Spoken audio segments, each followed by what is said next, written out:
After this, there is no turning back. You take the blue pill, the story ends. You wake up in your bed and believe whatever you want. You take the red pill, you stay in Wonderland. And I show you how deep the rabbit hole goes.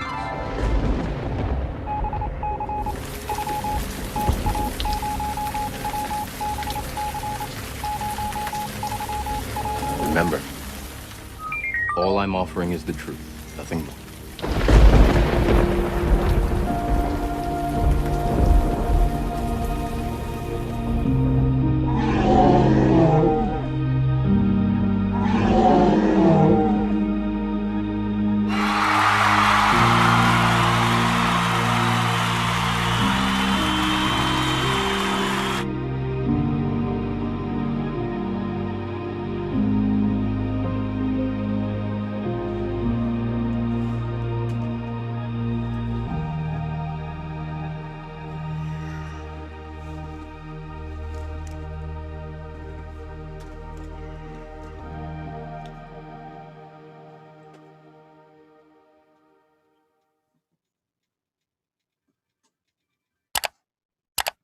Yo, stop that share.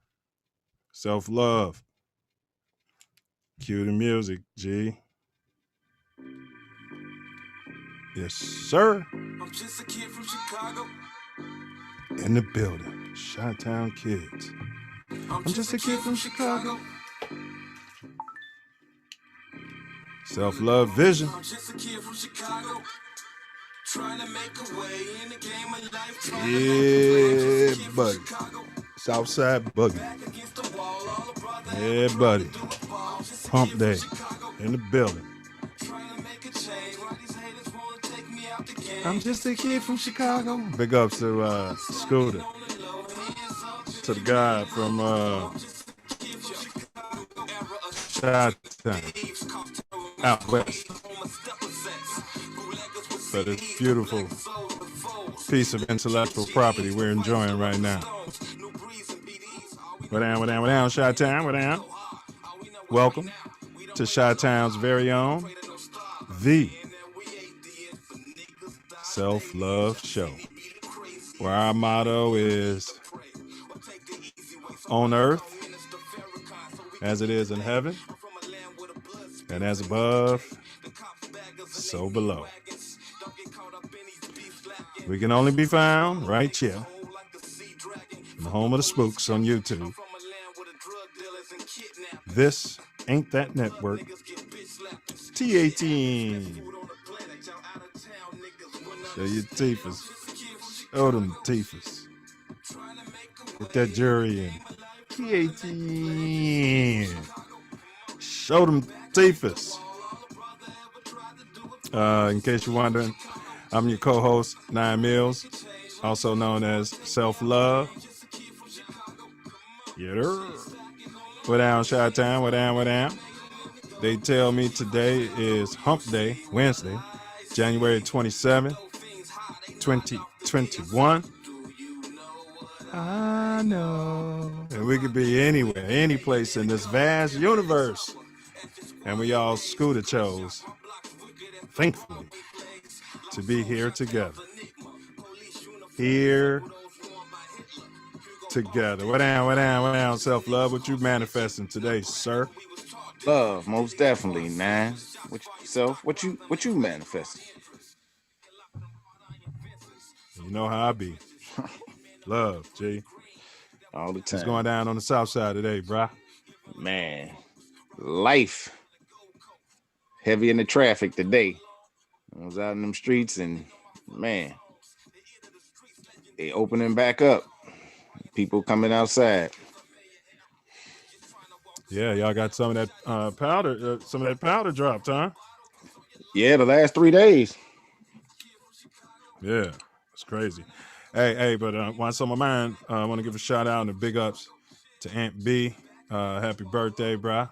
Happy born day, foo. Yeah, man. Happy turnaround to Bizarn. You know what I'm saying? Collect your $200 when you pass go. Do collect your $200 and do send 9% of that to the Self Luv Show. Want to send another big ups to my club, our club, Genius Club, Stace Dude. Yes, sir. Happy belated birthday to Stace Dude. Turn around to Bizarn. Yes, sir. Yo. And Yo. then also to Miliak, one of my big brothers. His Miliak. day, his day is tomorrow, bro. Man. Yeah, so big ups to Miliak. You know what I'm saying? That's how we do that there. I want to, get that out. How about yourself? Man, that's a blessing, man. I want to say happy born day to all three of these gentlemen. They are huge and influential in our lives, and looking for them to keep on with the support. Man, facts. I mean, all facts. And really, the only true new year, that's when I make my resolutions and do my reflections. When I get around that go, and there should be some legislation.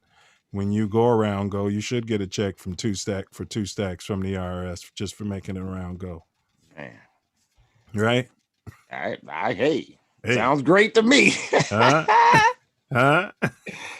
Man. Hey, I tell you what, you'd see everybody on your birthday, wouldn't you?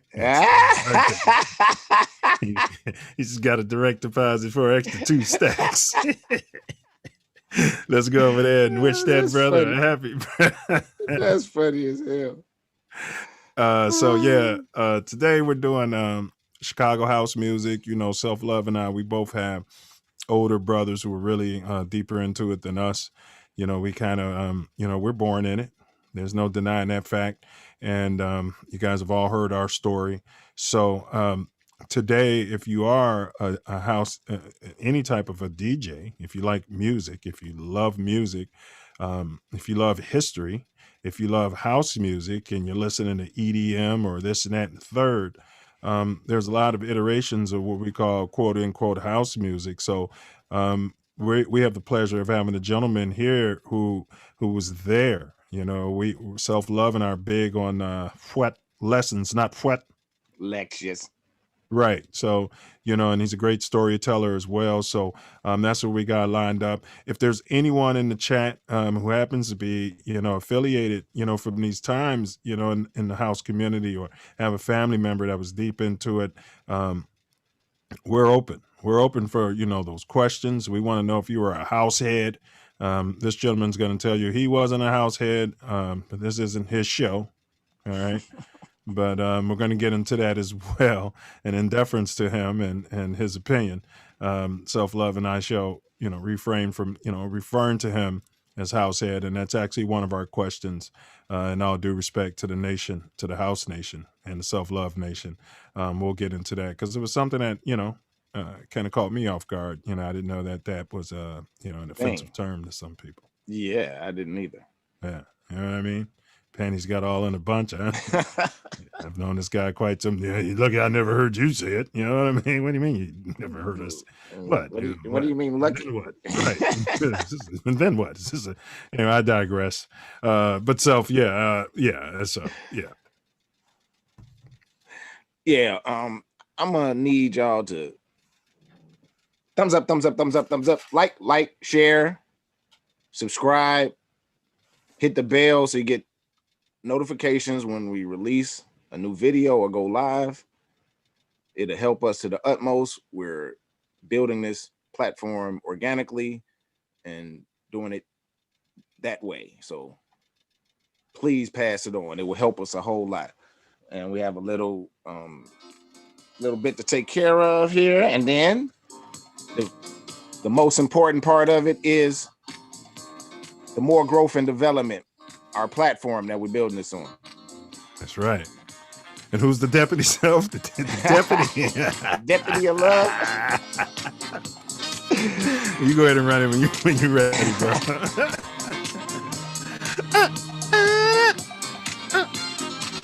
I confess to be the deputy alive.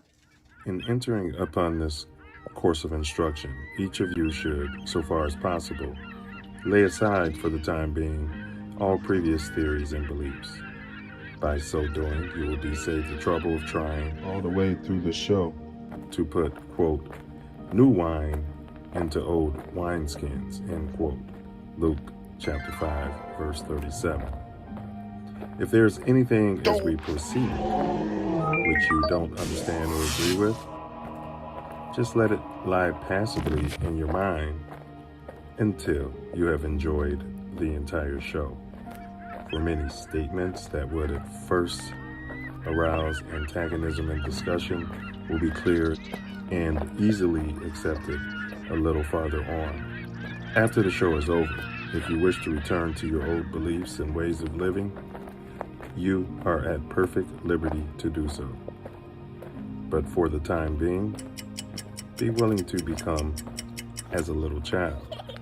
For said the Master in spiritual things, quote, except ye become as little children, ye shall in no wise enter into the kingdom of heaven, end quote. Matthew chapter 18, verse 3. If at times there seems to be repetition, please remember, the Self Love Show is a lesson, not a lecture.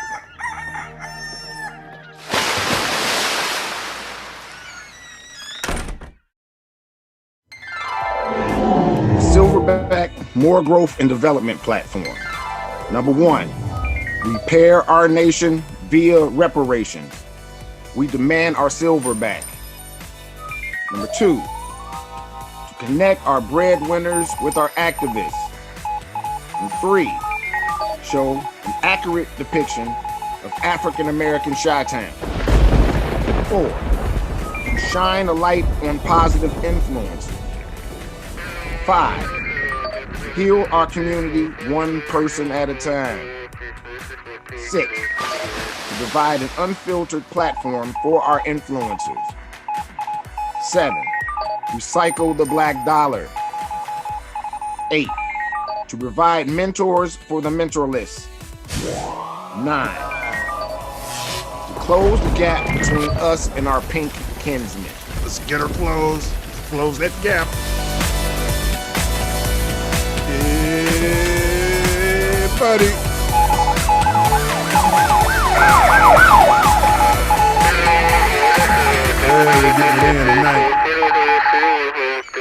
We are getting it in tonight. It's Chicago house music. Ode to the, some say the foundation, others say New York. New York. Some say Africa. We've heard. So what do you say, chat? What do you guys say? So, man, if you guys in the chat, we did a great show last night. If I do say so myself, we started our Culture Vulture series. Yeah, we're not going to name the people because we don't want to promote the vultures. But if you want to see a great show on what a culture vulture is and get some aspects of, how to deal with it, because a lot of you got children and stuff watching these vultures out of here, and you got to know what's going on. Absolutely. Enlightening. Things I had no idea about. And that's the point, right there in our backyard, or they're talking stuff about stuff that's going on in our backyard. Yeah, inciting it, apparently. Facts. So, hey, Self, you always say, and we're about anti-tyranny, but we don't want to be the bad news all the time. And, you say that, some of the things we do, oh, wow, that's awful. So we got different type of situation here. And this is where one of our friendly felines, the Sphinx, one of our, go ahead and run a video. You can see how a cat can save your life. Yeah. Just thought this would be a cute anecdote for the Self Love Show. We haven't done anything like this. Small ups to tyranny. Thanks for staying with us tonight. I'm Ryan Cummings. And I'm Annie Satowski. If you're not a cat person, this next story may certainly change your mind. When a Sturgis man slipped in the shower, He laid helpless on the floor for hours, and it was his pet cat who saved his life. Doug Reardon shows us how. God who saved his life. Listen to We this. have to thank our friends at the Sturgis Journal for pointing our attention to this really incredible story. Ron Williams is almost 85 years old. A couple days ago, he slipped and fell while getting out of the shower, and he laid there for almost 16 hours. Then he remembered his cell phone was on the counter, and his pet cat, Fluffy, was also in the bathroom with him. I relive it a million times, and what if he wouldn't have been in there with me? I'd be dead today. That's it. But Ron Williams is alive and with quite a tale to tell. The main character is his pet cat, Fluffy. That's a boy. Ron adopted Fluffy from a friend not too long ago. And I looked at him and I just fell in love with him. Williams, who turns 85 in September, didn't know that a few weeks after he got him, Fluffy would save his life. We all talk to our pets, and that's how this story starts. The phone would ring, and I'd say, ring-a-ding, ring-a-ding, and I didn't know he'd pick up on it. Thank goodness Fluffy did. A few days ago, Ron slipped getting out of the shower. With his life alert on the charger, his phone up on the counter, and the door closed, Ron was trapped. My arm was pinned under me, and the hours kept going by. For 16 hours, from 8 in the morning until midnight, Ron lay trapped in agony on the floor. Until he remembered Fluffy was in the room too, and Ron took one crazy last chance to save his life. So I said, Fluffy, ring-a-ding, Fluffy. And I says, you're my only hope, and he was. It wasn't even 5 minutes later, I felt something hit my hand. And I'm here because of it. Now, with just a few bumps and bruises, Ron is recovering, but alive. Just goes to show you don't need to be strong or even be a human to be a hero. He'll never be away from me until the day I die. Which won't be for a long, long time if it's Fluffy's call. He's my hero, and he always will be. And safe to say, Ron has since installed a grab bar in his shower. In Kalamazoo, Doug Reardon, Fox 17 News. Yeah, and he needs one of those I fall and I can't get up, but that'll help. But man, big ups to Fluffy, huh? Man. He said he had one. It wasn't with him. Wow, is that what he said? Yeah, that's what they said during that. They was like, he had his life alert not on him, and his phone on the counter. Well, you know, in today's society now, Self, you should be able to say, hey, life alert in Siri or somebody, and should be able to pick up on. I mean, come on. Yeah, he had it. Did you see his phone? It was a.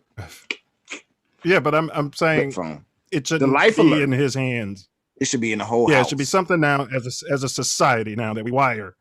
You know, it's as important as a phone where you can call 911, where anyone, you don't have to be elderly, for God's sakes, say, hey, life alert, or hey, 911. You know what I mean? Come on, for the love of goodness.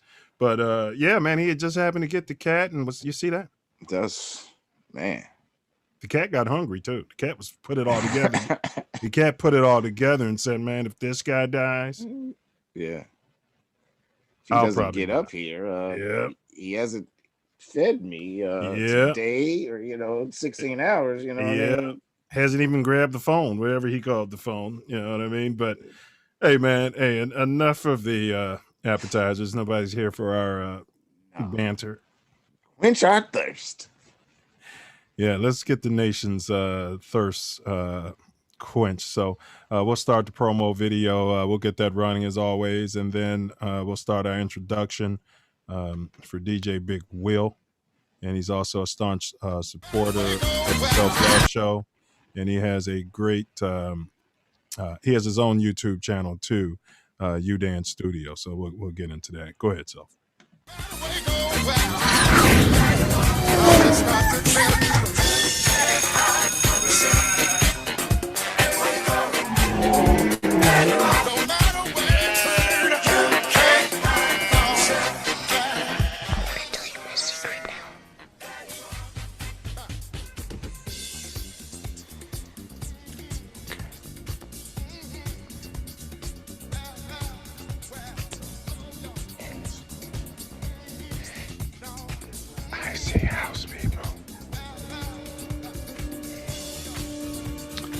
Dreams, in graves, in coffins, walking around like regular people.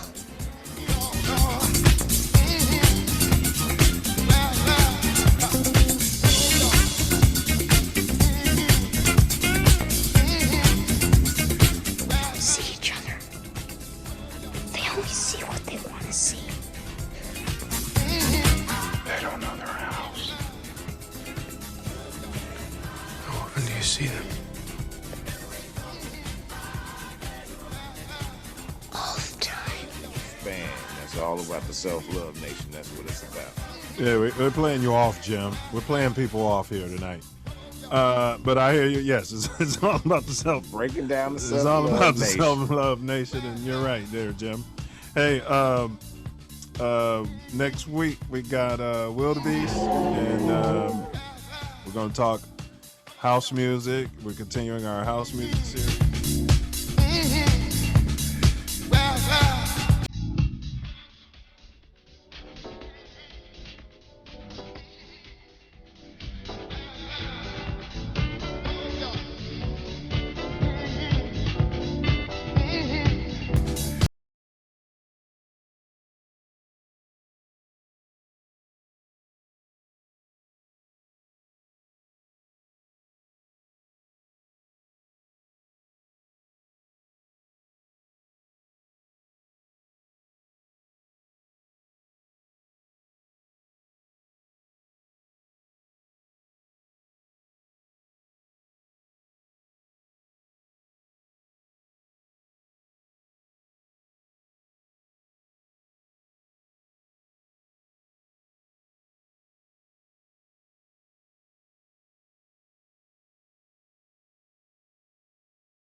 You know, he's a jacker. You know, they do the jacking. And he's also an author. So, self-love whenever you're ready.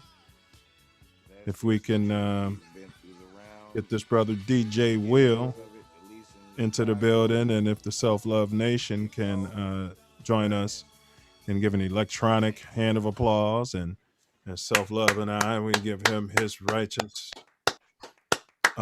welcome here. Great supporter of the show. We got DJ Big Will of the Debauchery Ball. We'll give him a moment as his system is warming up there. Old school days, old school TV days. So, let's see here. There we go. Why don't we have a video for this guy? Oh my God. What? Big Will? Yeah, can you hear me? Yeah, we can't see you. Is your video on? Can't see you. Okay. We hear you fine. We don't see you. Don't know what to do. Hold on 1 second. Well, now we see your picture. It's like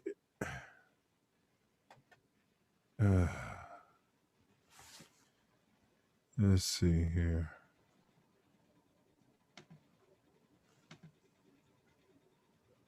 One second, bro. Stand by.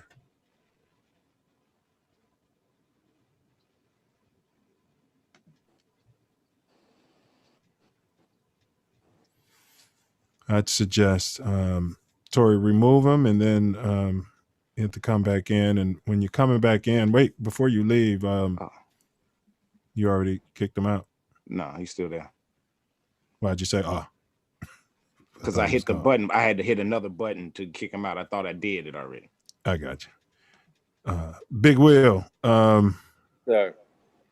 I would say, bro, leave, but when you come back, it's going to give you like an audio connection. I don't know how Zoom savvy you are. But whatever the top option is, that's the one you want to take. I don't know why your camera's not connecting to your computer. Is your computer 20 years old? Yeah. I mean, if it's is the camera covered? Yeah, is the camera? Sir, it's not. I'm just having trouble connecting to the internet. Well, you can go off and come back on and use your phone, bro. On my phone. Oh, you're on your phone now? Yes, I am. Oh my God, man, what's going on, man? Because you've been on the show the other day, right?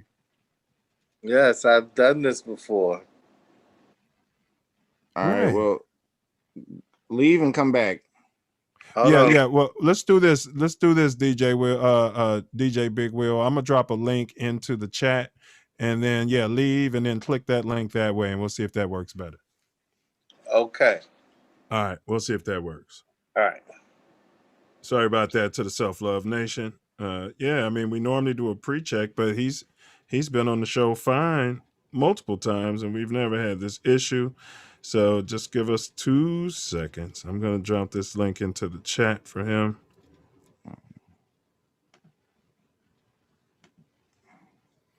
Let's see.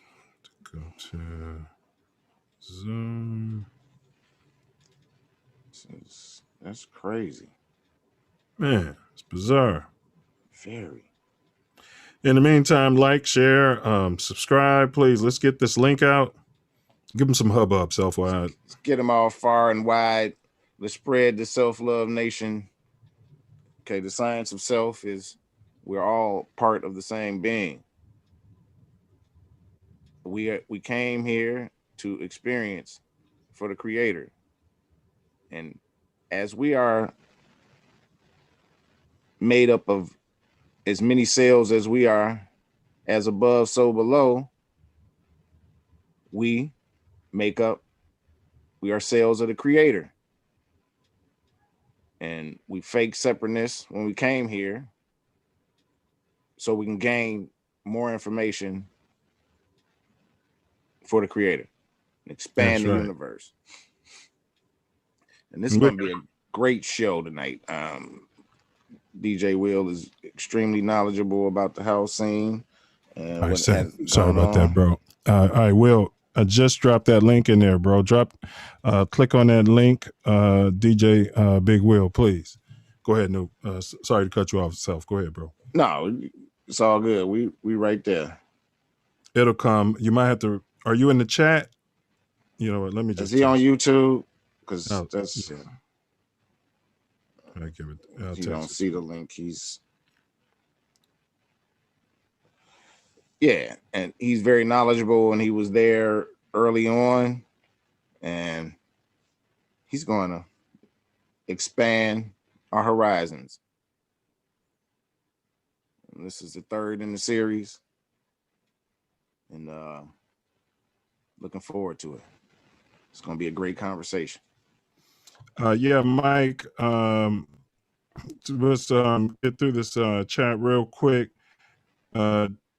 DJ Big Will, Tori, pay attention to the board. He's in the waiting room, and I'll go through this chat. Let's see. What is house music all night long? What's up, Ace?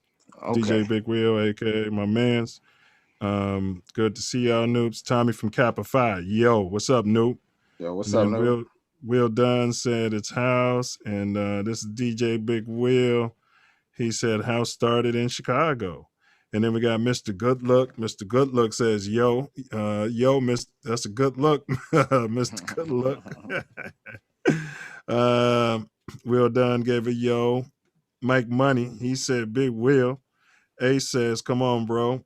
He was 85 with a flip phone. No Siri or Alexa. He talking about the poor dad. Mm-hmm. Yeah. And then we got DD Willoughby says hashtag cool kids. Big ups DD. Shame, blame, name game. What up, fellas? Julius Polk, yo. Yo. And Mike Money said there's a Zoom link. Yeah, Mike, I dropped it in there. We'll go through this with DJ Big Will. He had some people he may have invited, and they can feel free to hit the link. Also, if there's time, after we get done, we'll get you in here as well. There's somebody in there now, Big Will. So is this Michael Peacher? Did you invite Mike as part of your platform today? Yeah, for the panel. Yeah. Not for now though. Okay, so Mike, you can pause right there, or you can leave and come back. The panel, Mike, is going to open up in about 45 minutes. We're going to get through some short history with DJ Big Will, and then the panel is going to open up, Mike. So you're more than welcome to stay right where you are, or you can leave and then click it when we open the panel. So appreciate you, bro. Big Will, what's up? Self Love, go ahead and do your greeting, bro, and we'll take it from there, man. Self Love Nation. Man, let's put the hands together. We got to get him his clap coming in. All right. Self Love Nation, this is... Turn your phone sideways, Will. I saying Big Will. Is that better? Yes, sir. DJ Big Will, welcome to the Self Love Show. Looking forward to this conversation. Thank you for having me. Yes, sir. Yeah. We're about to expand the nation, so let's go. Hey, yeah, man. What you got? Hey, go ahead, Will, because I was just gonna tell the nation that, man, if we start telling stories, we'll never get to the house music portion. So we're gonna get right into it. But we just want to let y'all know it's a lot of birthdays this week, and we want to have the spirit and the ancestors. A lot of house people ain't even here no more, so we want to make sure that that's in the air tonight, man. But this is Big Will, and he's a DJ, obviously. He's an author as well. Self Love is going to read that title. Also, he's promoting that's THEE, Debauchery Ball, and we're going to get into that. The Debauchery Ball. Some interesting footage in that promo video that's got me curious, and that's with a capital K. He's a YouTuber, so he has a YouTube channel dedicated to YU Dance. It's capital Y, U, capital D is in Dance, ANCE, space radio. That's his YouTube. You can catch him on SoundCloud. He's a DJ Big Will.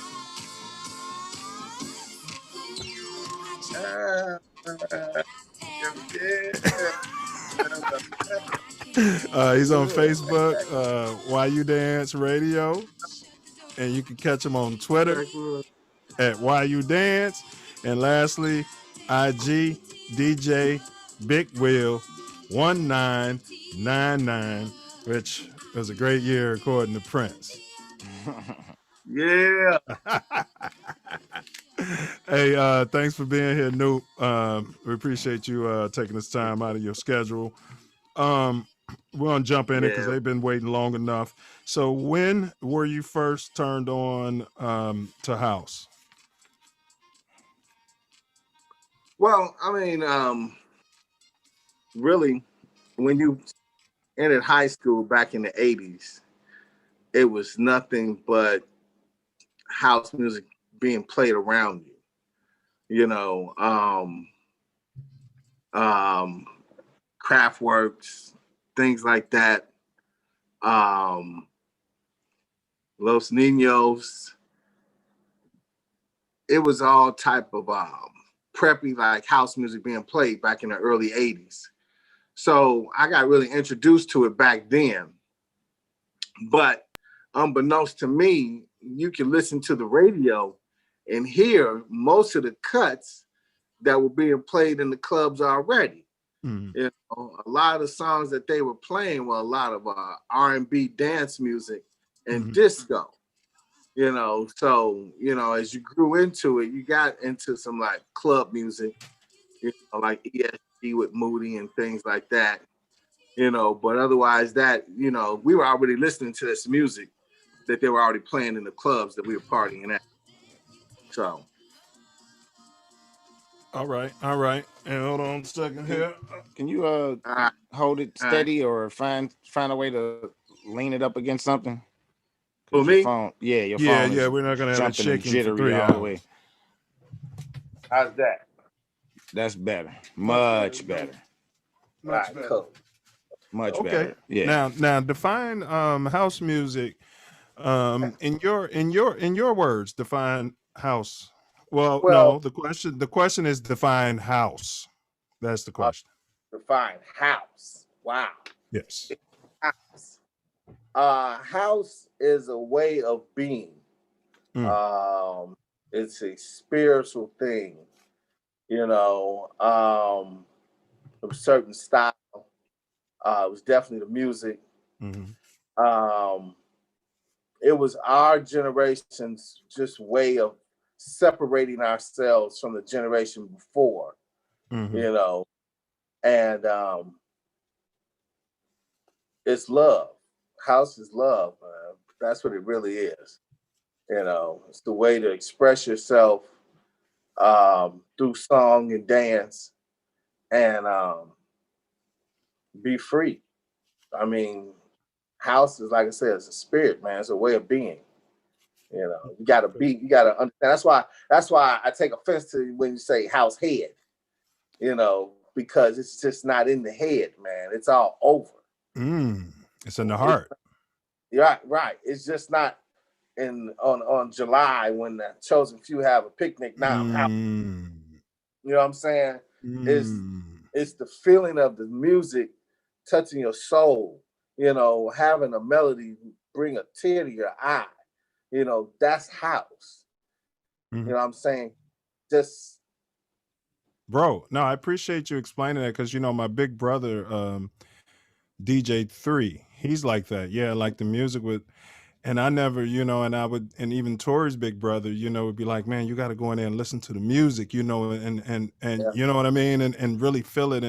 And as I've lived more life, you know what I mean? And now I'm able to, you know, really appreciate the expression, you know, that was coming from. So, who, now these questions are for you.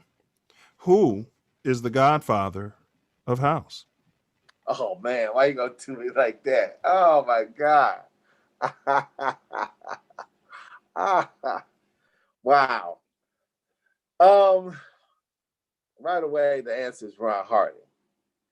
However, and hold, I hate to cut you off. And for the panel, any of these questions, anybody out in the chat, feel free to answer as well. But when you answer, put your answer and say, that's the guy. Do it in some sort of way where we know what your answer is about. Because Self Love and I, we smoke a lot of sage and stuff. So, all right, but go ahead with the, go ahead. Yeah. I love it, a lot of sage. No, right away, off the top of the head, it's going to be Ron Hardy. But technically speaking, if we want to say technically speaking, when Jamie Principle said, you know, Godfather, you know, to Frankie Knuckles, that was hands down, you know, the beginning of who he is.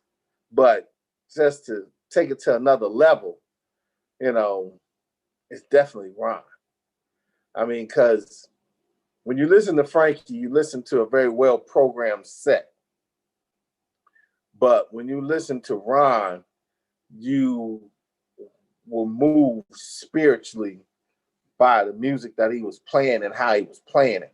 I mean, this guy would play songs 4 and 5 times within a night, but he was getting you used to the song. So by the time you heard it again that 3rd or 4th time, you're losing your mind because you've heard it before and now it's now ingrown inside of you. Cats don't get a chance to have that kind of freedom anymore, you know, to play music like that. It's like 2 hours and out, next, you know, so. I mean, I didn't mean to hit you with that, but these are standard questions that we get through, and then the floor is going to be yours. And then once you get out whatever you need to get out, you know, whatever stories and expression, then we'll have your panel come on, and then, you know, we can take them through some stuff. Just so that we'll be putting together excerpts of all the different people from different eras addressing these certain questions, and then the world can watch it and do their own thing. So complete this statement. The House Mix 5 were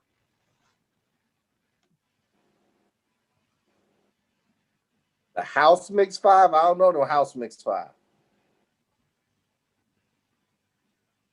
the 5 guys that mixed on it. Was it WBMX, GCI, or Hot Mix? Hot Mix. What did I say? House Mix? Yeah, you said house. All right. I mean, come on. All right. Yeah. All right. Oh, hold on. Let me look at the question. Hold on, because you're right. I did say House Mix. You're right. I need to fix that. Yeah, I did say that. I mean, why is that written like that? Thanks. That's why we're here. The Hot Mix 5 were commercial. And I mean, when we heard the music at the party, at the box, if the song was 8 minutes long, we heard all 8 minutes of the song. Period. The end. But when it comes to radio attention span, everything is chopped up. So they would just take parts of the song, which would be the hot parts of the song, but not the whole essence of the full body of the song. And so, being from the box where you would hear Ron play the entire thing and you would enjoy every minute of it, and to hear these guys just chop it up like that, it was kind of, not pleasing to the ear. So, but it gave the next generation the opportunity to at least hear the song, maybe not in its original format, but at least they got to hear some of the song, so they can continue to enjoy house music in their way of life. Okay, so it was, I guess you're saying a more of a commercialized iteration of a spinoff of what I guess they were doing at the foundation of house music. Yeah. It was yeah. Because you got to remember, when we were hearing it in the club, and that means the time is all yours to do what you want with it. So it's not, we got to get this all packed in. You only got an hour to do it. And we got 4 commercials in between each hour.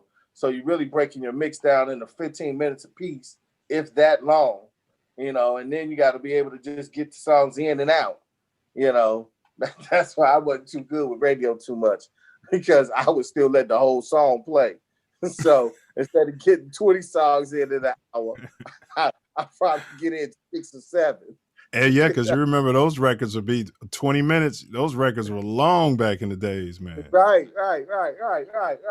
I listen to records now, they're like 2.5 minutes. I'm like, man, I thought that was the intro. I was just getting into it. You taking the plate away? I look at these times of these songs now, so I'm like 2 minutes and 30. That's a song?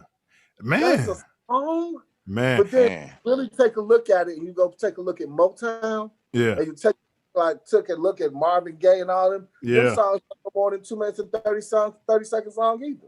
Mm-hmm. Yeah. So true, but you're right. They were the ones they would give you an extended version. Motown, they were the ones who started giving you those chopped ones, but they would also offer the extended. You remember you had the extended version. It'd be a 12-minute version. It really started coming along until disco hit. That's just like today with rap. Every R&B artist got to have a rap singer on they song now. So back then when disco came out, everybody had to have a disco song.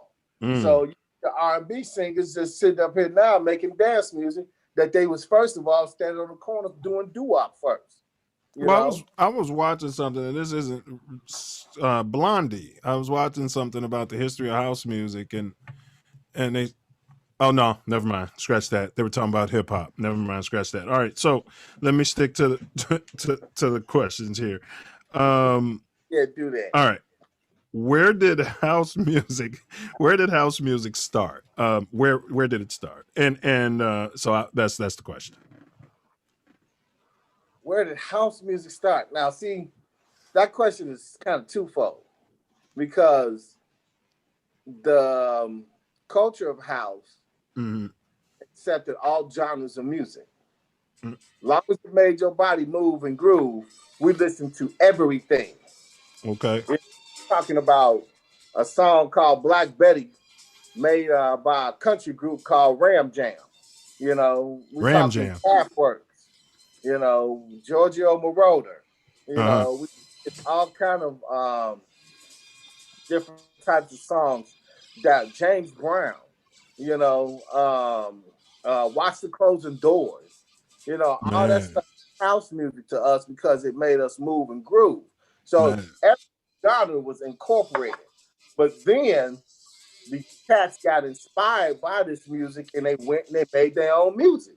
That's when you get the Jesse Saunders and Jamie Principles and Marshall Jeffersons.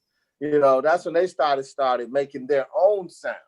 You know, and to me personally, again, this is my opinion. So an alien came to the planet right now and stopped in front of you and said, "Where?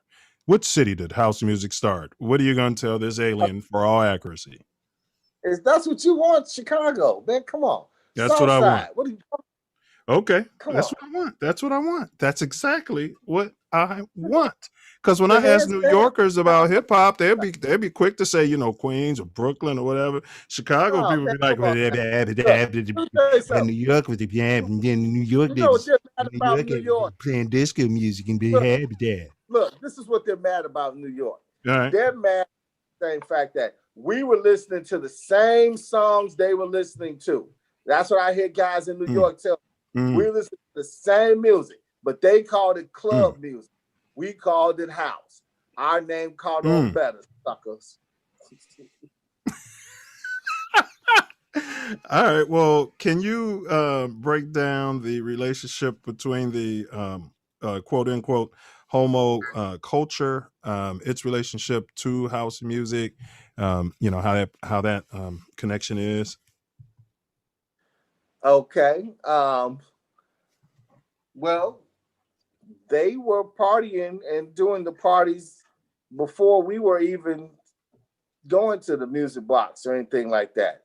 They were at places in Chicago like the Warehouse. Okay.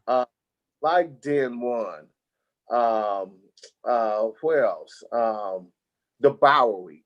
This is in 1976. You know, so cats were doing their thing back then. Okay. And but what happened was us heterosexual teenage kids in the mid 80s started getting a hold of the places like the Warehouse and the music box. And then we started to invade their party. It's really their party that we've invaded, you know. So you know, I'm glad you are able to acknowledge that, because you know, cats, you know, my age, you know, that came behind you, you know, I had it twisted and I should have known way better. And I apologized right here on the show before. You know, I just thought they had invaded. I was just ignorant. I thought they had invaded our party. And yeah, it was just stupid. It was stupid. Who cares? And who cares who invaded what? Right. Yeah, it was just stupid anyway. You know what I mean? We're all one. So it was just all together stupid. So I just wanted that to be out there, because if they started something and created something, they deserve, you know, the credit for it. Bottom line. So, all right. On the Wicked Dead. What's that? I said, ding dong, the Wicked Witch is dead. How did you get started as a DJ? Wow. Good question. Well, it started really by just listening to the music at the music box. Then from there, I started collecting music when they started putting music out on CDs. And when they started putting them out on CDs, I just started collecting music. Then I would like have little events at the house. And I would was playing on the shuffle player. You know, the CD, 6 CDs, throw them in there, know what number to play next, and I'm playing the party, doing like that, right? So finally, I was like, you're gonna buy me some equipment.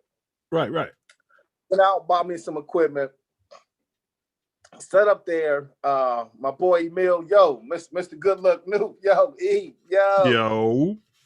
And he said, man, come to my barbecue party. So I come to the barbecue party, and his ship, Brian Sales, Copper 5, Spring 88, 4 Kings of Chaos, Noob. He was like, yo, what you doing? I was like, playing music. He said, no, you not. He said, you want to know how to do this? I was like, yeah. He was like, all right, I'm going to teach you. And he took me under his wing and taught me how to DJ, man. And so I learned the skill and the tools from him. And but the music, you know, everybody has their own way of painting. My painting is different from his, you know. So my art comes from 326 North Michigan, the Music Box. It comes from there, you know. Now, hold it right there, the Music Box. We're about to get there, and I want to hear about that. And I want you to paint some pictures of the box, man, because I personally never went. Before we do that, we had some stuff in the chat that was related to earlier conversation. Ace says Ron Hardy was the godfather of house. Hearing him work songs in the Music Box was a definite experience. He beat Bad Luck so bad one night I was shaking. Ace, sounds like you want to come on the panel. You know, we're going to open up the panel later, you know, after we're done, you know, with this. We've been waiting a long time to talk to this brother about his memory and knowledge. So Jazzy says, interesting take on house music history. Respect. Yeah, big ups, Jazzy. Big ups. Mike Money, Farley, Scott Smoking Seals, Mickey Oliver, Kenny Jammin' Jason, Ralphie Rosario.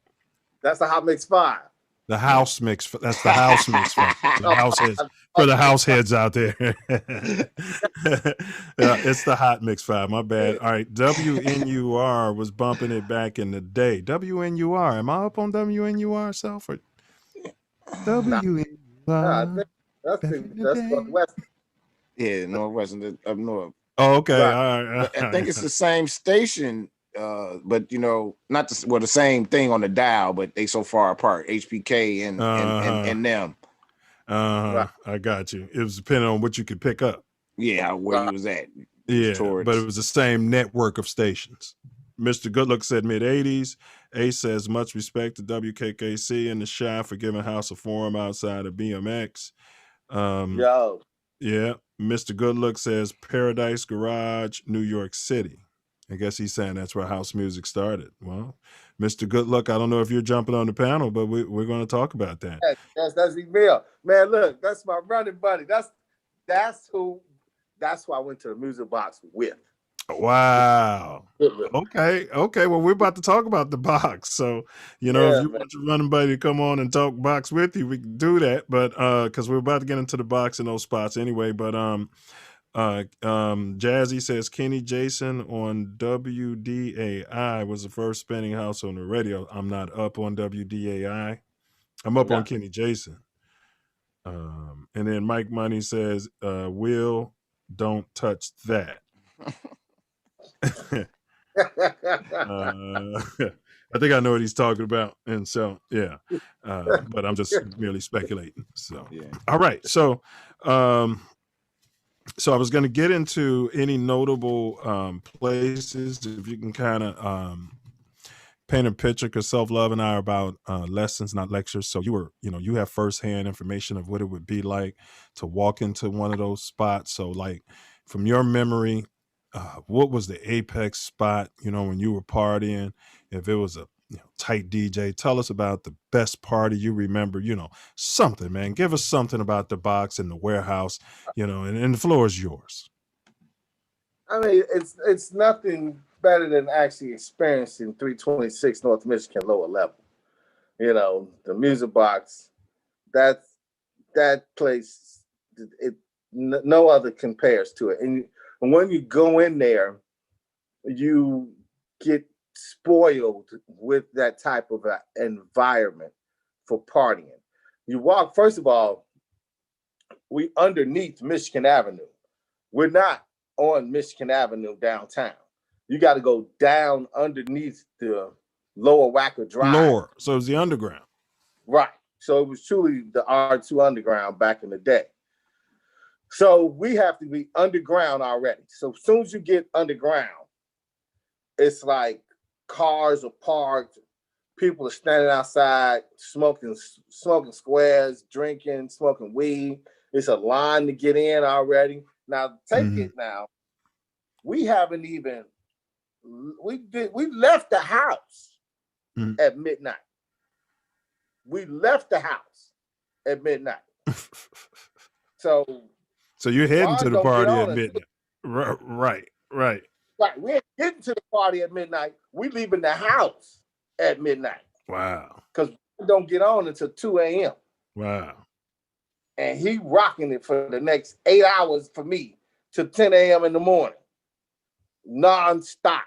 And that's how he was able to get away with those 8-minute songs, because he had all night.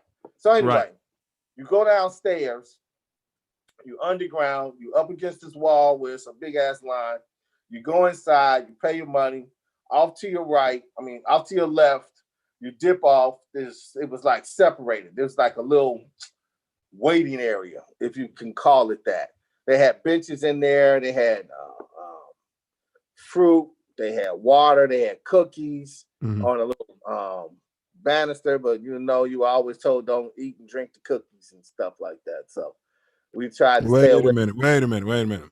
Why wouldn't you eat and drink the cookies? Well, they may be laced with drugs, so you don't want to be caught bad out there. So you do the right thing and stay away from them. Somebody might have slipped something. Got you. Okay. Right. So, you hear the stories, you take heed to the stories, So it's like the little waiting area, and then you dip off to your right, and then you go through this little small corridor. Now it gets darker. And to your left is a mirror. The plastered up mirrors on the wall. They had mirrors right there on the wall where you can look at yourself as you're about to enter into the box. Oh, you mean make sure your clothes are good and all that? Fuck clothes, dude. You were not there to look good. You were there to dance. You were not there. If you were there to post up, you was at the wrong location. Take that over there to Frankie Knuckles Park. We do not do that over here at the box. Man, we set up there. You walk in, as soon as you walk in, it's pitch black. All you see is a strobe light going. That's it. That's the only lighting we had. You saw the disco ball hanging down. You saw the mural of the music box to your left on the wall and the flashing lights, and then back behind you is the DJ booth where Ron is sitting up, going, it's like the box is like almost like a rectangle-like shape. So Ron was off to your left in the in the DJ booth while the whole party was spreading out to the right. And one of the best moments I can recall is when we first heard "Move Your Body," because we would always slam dance, and and it was the fellas slam dancing. It's uncontrollable. We just throwing bodies everywhere. You know what I'm saying? It's just mayhem. But when "Move Your Body" first came out, he first played it on the dance floor. Everybody started slam dancing, and that included the females. But we didn't want to throw them around, so it was like a controlled slam where everybody locked arms and just moved back and forth in the party when he was playing "Move Your Body." Oh man, like they say, that's the anthem. Man, look, when we first heard that song and we heard that cat say, "You gotta have house music all night long." Here come you. Like, God damn, he talking about us, man. This our shit. Hold on, here it comes. Hold on, when you do here. You a Frankie boy. Y'all talking a lot about Ron Hardy, huh? Y'all just gonna do Frankie like that, huh? Look, Really? Let me explain something to you, man. All White right. people for the older crowd. I'm gonna cut it down and let you tell your story, but you the one who mentioned this song, so go ahead, bro. Yeah, this is Marshall Jefferson. What you talking about? Yes, sir. Yeah. All right. So you were saying one of the biggest moments this song was on. Ron was playing it. I think you were saying. Yeah, at the box, man. And I mean, we were all united together, slam dancing through the box to this song, man. You know, and there's a version. What's funny there, Miles? Slam dancing through the box, bro. You know what I mean? Believe that? But you can't believe it? Man, I'm just picturing it, bro. Man, it was harmonious, man. It was all love, you know, and yeah. That's shit that you just never forget. You know, you never forget when you see a cat like Ron Watkins climbing a pole through strings of life at a party. I mean, this is just being free, just doing your own thing and not being judged for a thing that you're doing out there. Just letting the music just take your heart and soul. That's why it's not all about, and that's why it's not a house head. Because, dude, it's about touching your inner spirit. That song, that instrument, that lyric, just may be that one lyric that you may need to hear to help you make it through that day or that moment or whatever it is. That instrument, that sound of a violin, a xylophone, an oboe, anything, man. The music is what really just touches your heart and soul, you know, and that's what they've taken away from all of us is the beauty of just music, man. Now it's just noise. It's just sounds. Well, and I know, excuse me, and I know you were in a previous house episode we did, you were commenting, you had told the nation one of the reasons why the partying started or ended so late, you know, for the safety of the, in other words, why they would let the parties out as opposed to ending a party at 4 a.m. Look, it was a cat that shared the reason why the parties back in the 70s, the gay parties, let out so late in the daytime. It was possible for them to now be able to blend in with everyone going to and from work instead of standing out by themselves at 2 or 3 o'clock in the morning. So it was also done for a matter of safety. So, I mean, and we just naturally thought that's how you're supposed to party. You know, we would party to 10 a.m. in the morning. They would have marathons from Friday at midnight to Sunday at noon. That same party all the way through. All you needed was your little wristband to be able to come back and forth. But it was some cats that would bring clothes and sleep inside the party, man. That shit was crazy back in the day, man. That's how much we loved it, man. That's why he's like house head. Dude, no. That's great history. That's great history. And then you were saying that I think you guys would, I think then go at the juice bars, like go with the what was that? That's why you they can't were, call it juice. The juice bars. I mean, that's why they were able to stay Yes. The juice bars. They didn't have a liquor license, you know. So we were concerned about. We weren't concerned too much about liquor. We was too busy taking care of business with other kind of party favors, you know. But that's why it's so interesting in today's environment where these events are being held at bars, and then they're looking for the tab at a bar to go in a certain direction with house people when we've never relied or did bars. We didn't do bars. We did juice bars. But our bar was in the car before we got into the party. That was our bar. We ain't never had to pay for a drink. Okay, so but what if somebody was a Gentile? Like I know they would, so they wouldn't let me in if I'm not like a Jew. Juice, like the juice bar. Right. So that was in Jewtown. I don't think you can call it Jewtown. Was it the juice bars in Jewtown? No, let's have some fun now. That's how we gotta go now.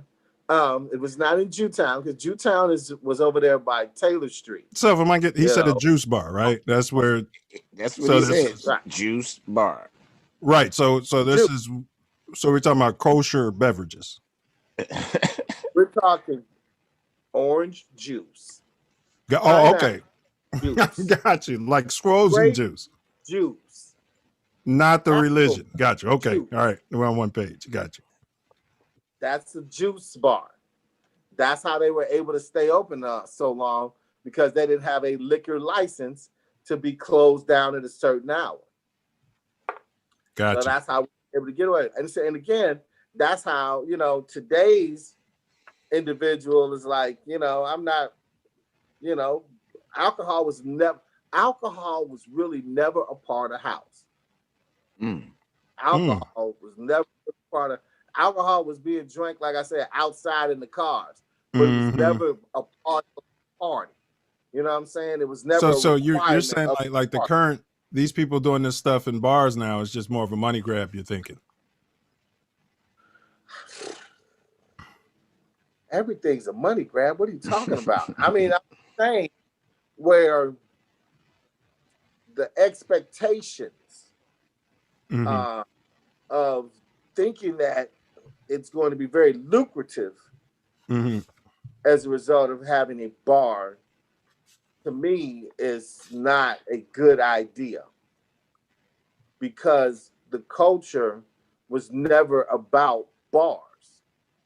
It was never about, it was about the music itself, And then did you ever get a hold of like some Frankie tapes and some Ron Hardy tapes, how people get a hold of them and dub them and sell them and stuff? Well, no, I never did any of that, man. I was always one that was just always going and just having a good time. There was no need to do all of that to try and get rich off. Well, even if you didn't take the tapes, people would have to have taken the tapes, and then they would be on the street dubbing the tapes. I guess you'd have to do it because you can hear the music at the club. I got you. Yeah. Exactly. Yeah. But there was that need for it, throughout the week. Yeah. It's an everyday thing. It's not just, on the weekend. That was like a business. I don't know if they were leaking the tapes themselves, but it was always people stealing tape parties. Everyone had their own connections that they would utilize to get their tapes. You know what I'm saying? And then everybody would just be dubbing the daylights out of the tapes. And that's how it really spread,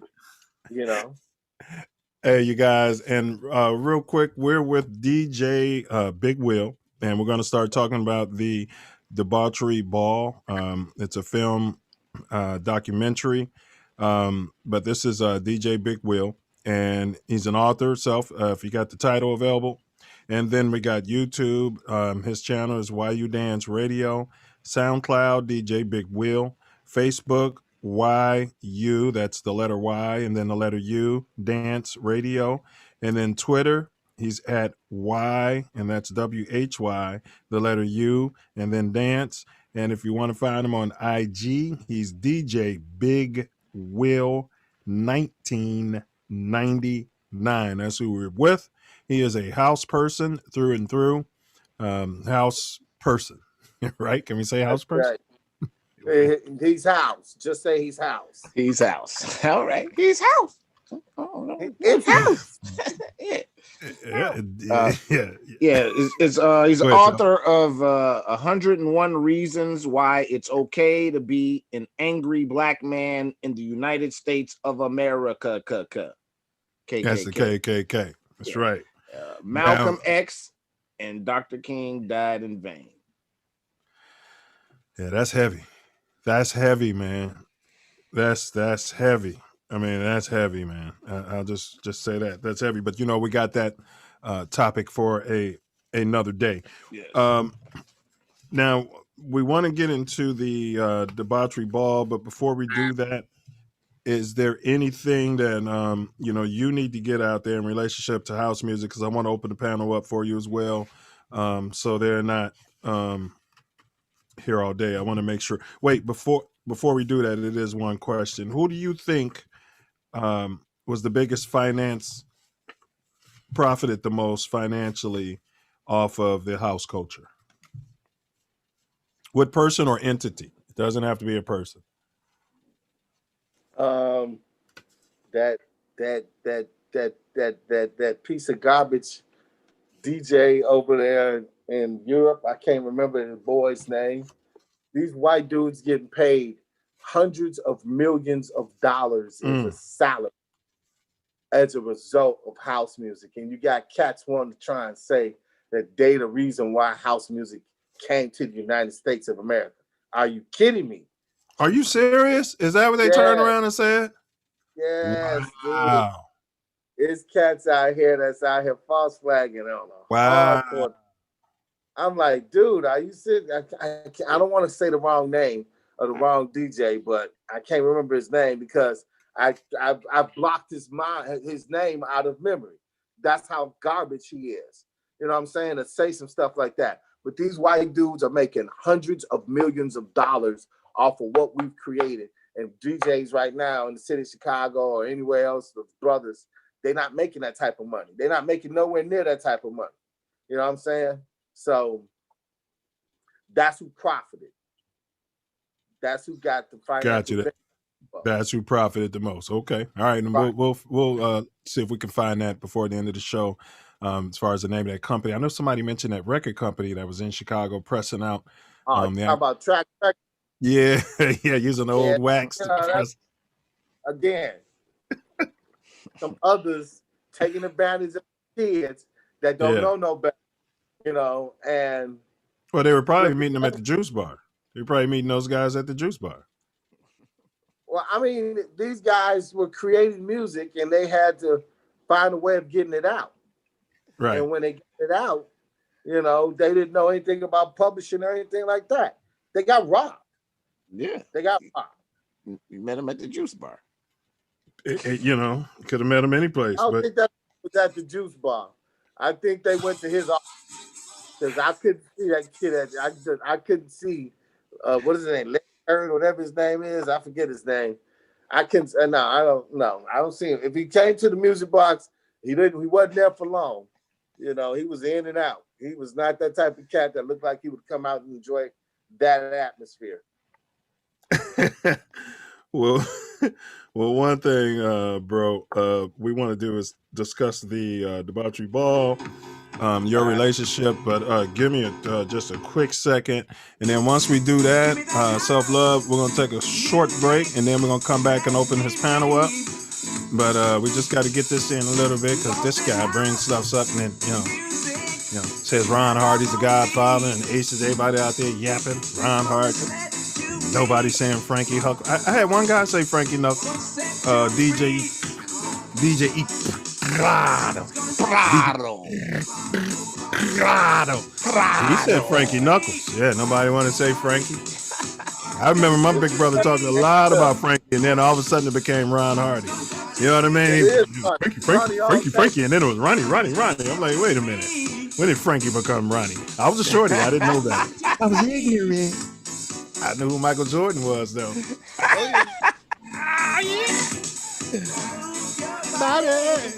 All right, I digress. Look at Will. He moving in his chair. He almost said that it went from slam dance to jacking. Did you see that? From the women joining in the slam dance. Yeah. Right. We got to slow it down. You know. Yeah. We it up. You know what I'm saying? We may be done, but we ain't stupid. All right, well, that's a good segue. Speaking of women, that leads us into the documentary, The Debauchery Ball. Can you break that down for the Self Love Nation? Yeah. I want to say big ups to David Weathersby, the director of the film. Kahari B, Disco Poet. It was his birthday celebration that is the reason why it is the ball. I want to say what's up to the queen of the ball. What's up, Dee? She out there in the chat room right now.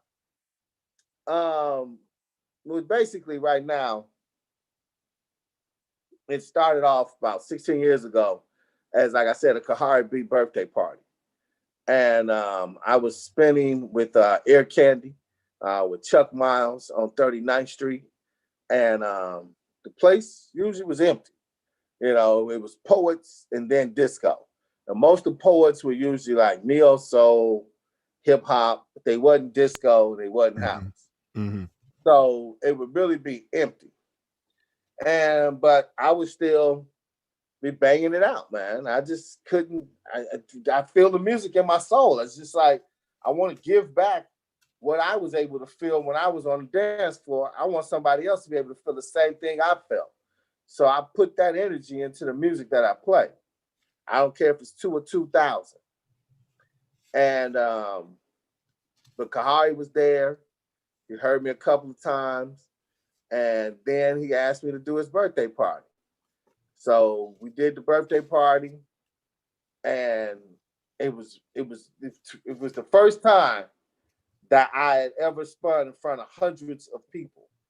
Because before, you got to recall, I'm spinning at an after party where nobody's hardly staying. You know, 5 people here, 2 people there. You know, just numbers like in the tens. And, Right. you know, at most. And then for Kahari to bring his birthday party there, he brought in at least 300 people that night. The place was packed. And I spun the entire night for the whole 8 to 10 hours. And it was, I guess, the coming of age, man, you know, because I was able to do it. You know, I was able to maintain and hold that entire crowd for the entire.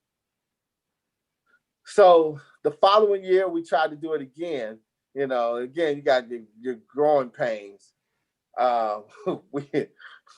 We made the mistake and put it too far into December, and we were more like by Christmas, the date for around Christmas, and we lost out to Lil Lewis' birthday party. So nobody came to our joint. Everybody went to Lil Lewis's party. What year was that? 2006. Okay, all right. So then the following year in 2007, it was almost like we had to start all over again, you know, because now that party we had done before is a year removed. You know, don't nobody remember a party a year removed, you know what I'm saying? Right. So what we did was we got the Greystone. We made it more small and intimate.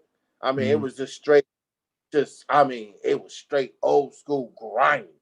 I mean, we was taking nails out of the wall, you know, so would nobody puncture their heads in the wall, right? Or put their hand in the nail wall. They was putting the toilet seat in at the very last moment, right before the first person was starting to arrive to the party. We had to plug the electricity directly into the circuit breaker box because there were no outlets anywhere in this house. Man, right. And it was the bomb. Oh, that picture where you do the wildebeest and you got me, and I'm leaning back with my mouth open. Yeah, that's the spot. That's okay. The great spot. Man, that was off the chain. And you know, and we just kept growing from there. And before we know it, you know, the request was to come debaucherous and scandalous and sexy. And the people started doing it. You know, we just made the request, but then we just started to just like I always make like little small, learn from mistakes. The one mistake we learned was don't have the party so far in December. When I mean far, I mean like December 20th, December 25th, because that's around the holiday, and that's when everybody is doing a party. So right. I've been telling him, I'm like, dude, we're the only winter event in the city of Chicago that's not holiday related. It's not a Thanksgiving party. It's not a Christmas party. It's a New Year's Eve party. It's a straight party in the dead of winter. And so we held our hat. We put our hat on that, man. And you know, and from that point, you know, we just started to do little smaller things to make it more private for the people. You know, we happened to come upon You know, like I said, first we start by making sure that the date's earlier in December and not so late. So we do it the second Friday in December. That's a perfect spot, right between Thanksgiving, right between Christmas. So now we got the perfect spot as a date. Now after that, we happen to come upon where we don't tell you the location until the day of the party. You know, so it's a private party, a private location. The demographic. What's the demographic you're looking at? Are we talking urban and age? 21 to 65. Okay. You know, because we're playing old school disco. You know, people are coming to enjoy themselves. You know, and that's another thing that I'm proud about with the debauchery ball is, you know, our demographic is younger than most demographics when it comes to house music being played in the city of Chicago. So, like I said, so then we started to do little small things, like I said, like not give you the date. Then we started telling you no cell phones, you know, so we make sure that your privacy, you know, is our priority. So we took away cell phones where you got to check your cell phone in. You know, and then he added the band, a live band to it. So we've grown, you know, we've added an art gallery to it as well. So we're making it a bigger production each year by adding something new on, a new caveat on to it, so the people can enjoy themselves a hell of a lot more than just any old regular old party. Yeah, it sounds like a blast, man. And you mentioned something about mistakes. I've learned the only mistake that we make is not learning from mistakes. Yeah. That's it. Yeah. It's the only time a mistake can be a mistake, you know, and if it's one you've already learned from, you know what I mean? You're like, oh yeah, that was a mistake because I knew better. Now you're just an idiot. Yeah. That's how. Yeah, or you just prefer abuse, you know? I mean, it could be a preference. Yeah, that's an idiot. Oh, yeah. You know, hey, you said it. I didn't, you know, and God bless them all. But all right, man. So what we're going to do then, we're going to just play a quick video. It's like 3 minutes. We're going to take like a 5-minute break so we can, you know, stretch our legs, pay the water bill. And then, bro, you'll have the floor and you tell me when to open the panel because Mike's been waiting so we can get Mike in here. And yeah, I definitely need Mike and Dee Dee up in here immediately. Okay. All right. So we'll get Mike. Mike's here. So, hey, Mike, right after this break, you'll be on the panel. And then Dee Dee, I'm going to drop the link one more time. And then you could jump on as well. And then after they do their thing, if there's time left, it'll be wide open for anybody else. I think, you know, like DJ Iprado, if those guys, you know, want to jump in, I don't know if Big Three's down there, you know what I'm saying? So if some of y'all out there, you know, join the party. So. Oh, hey, yeah, and Mr. Good Luck too. That's Emil. Make sure Emil is in there because I got a great story to share. All right. So we gonna drop it in there. And Self Love, your thing keeps lighting up yellow like you're trying to say something, but I don't know if you're talking behind scenes to someone else, but it's on mute and your camera. Oh my goodness. So I don't know what's going on here, but all right. So Big Wheel, we'll see you in about 5 minutes. And let me stop that. So if you can get us rolling. Go ahead, roll it, bro. I appreciate you.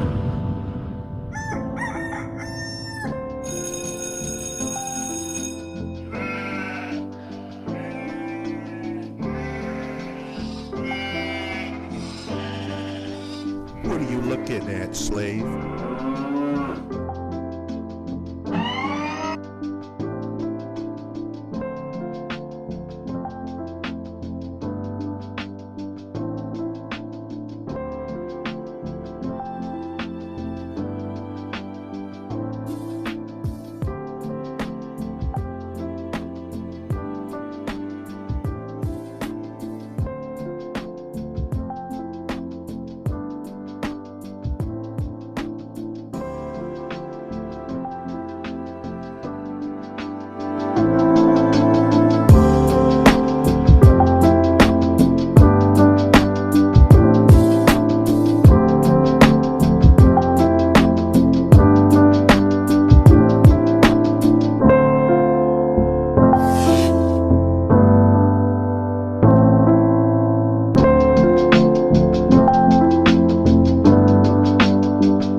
One day this nigga told me niggas dying and shy.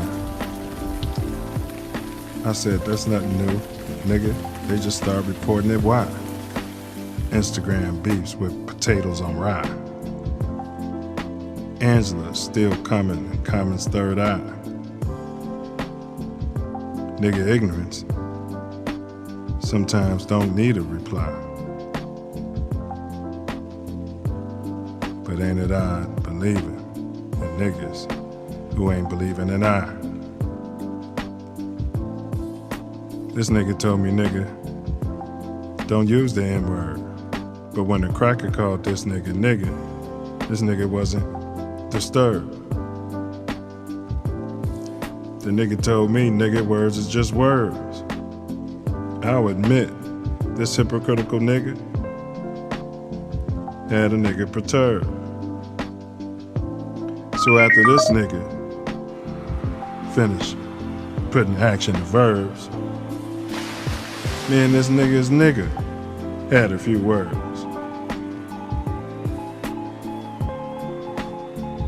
After I soon figured both these niggas was turds. You know the type of niggas they probably never heard that the term nigga was originally a beautiful word until it got bastardized by crackers and Russian curves. Niggas don't even know. Freedom of expression, freedom of speech.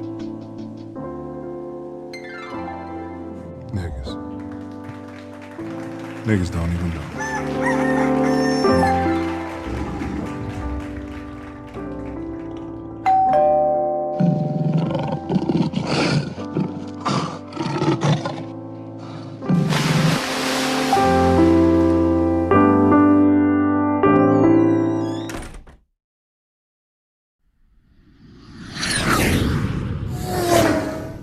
Hey Dad, I have a new idea for Christmas gifts this year. Great, Skylar. What's the idea? Say Eureka Africa. Eureka Africa. What's the idea?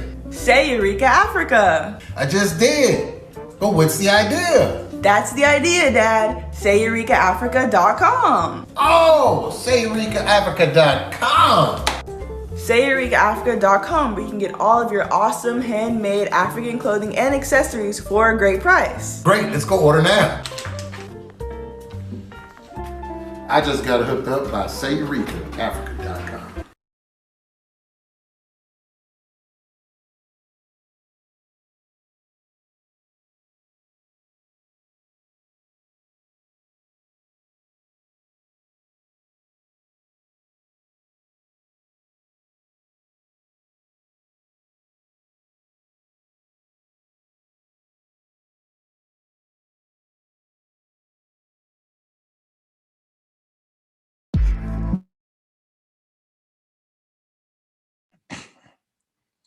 Welcome back, Self Love Nation. We're having a great show, getting a lot of information firsthand from one of the people that was there, a great brother. Gonna ask him to come on back. DJ Big Will. Well, that. How you feeling, brother? I can't hear you. What happened? There you go. Can you hear me now? Yes, I can. All right, yeah. Okay. Can you hear me now? I hear you well. Yeah, man. What's up, Mona? Mona says she's enjoying it. Money. Yeah. Money. You got the derelict idiot. Try to get the shot in here for this derelict shirt, you know. Yeah, I hear you. What you want to add to the Hold on, y'all. Hold on. Y'all screaming over the music. What up, bro? Give me a minute, man. What up, baby? Welcome, Mike Money.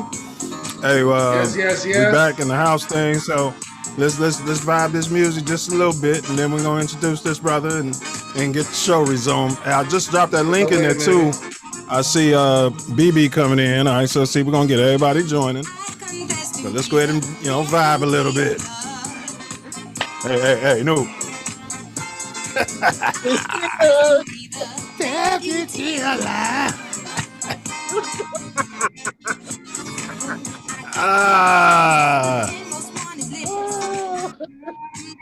Turn your phone sideways. Turn your phone sideways.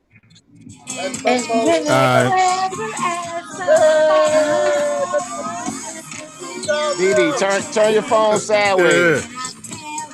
Hey, and I give you what I can. Ooh, I'm not much.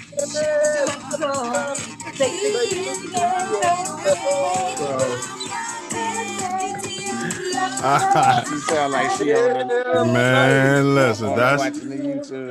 Hey, self love. My bad, man. But Jay Griller mentioned that song. I think when we did his house panel, man, and I was like, I gotta play that. So let's start. First, Mike was here first. So Mike, if you can introduce yourself, to the Self Love Nation, please, brother. My name is Mike Money. Been on this scene since 19 and then seen a lot of changes, a lot of progression, a lot of regression, separatism, elitism, cliquism. I've seen and lived through it all, to the point where I created my group, the Derelicts. We don't subscribe to none of that. We do us. We stay in our lane. Nice. Hey, welcome to the panel, and I appreciate you taking the time to do this. I do have some, panel questions scheduled as well, and I know, Will wanted some, some things out of y'all. So, secondly, we got Bourbon Beauty. Can you introduce yourself to the panel, please? That's my Zoom name, but I'm Dee Willoughby, house baby, disco baby. Disco baby, makeup artist, model, blah blah blah blah blah. The cool kid, the young and other crew. That's what's up. Okay, so Will Dunn. I know DJ Big Will. He had this panel in mind. So I wondered if Will, did you just want me to go with my questions, or is this something that y'all want to add before I start? Well, I just want to expand on how the house community has been able to stay alive as a result of the cats from the 90s bridging house music into the next millennium. Because most of us cats, when we were partying at the Music Box in 84, 85, 86, 87, by the time 88 come around, I'm looking at being a noob.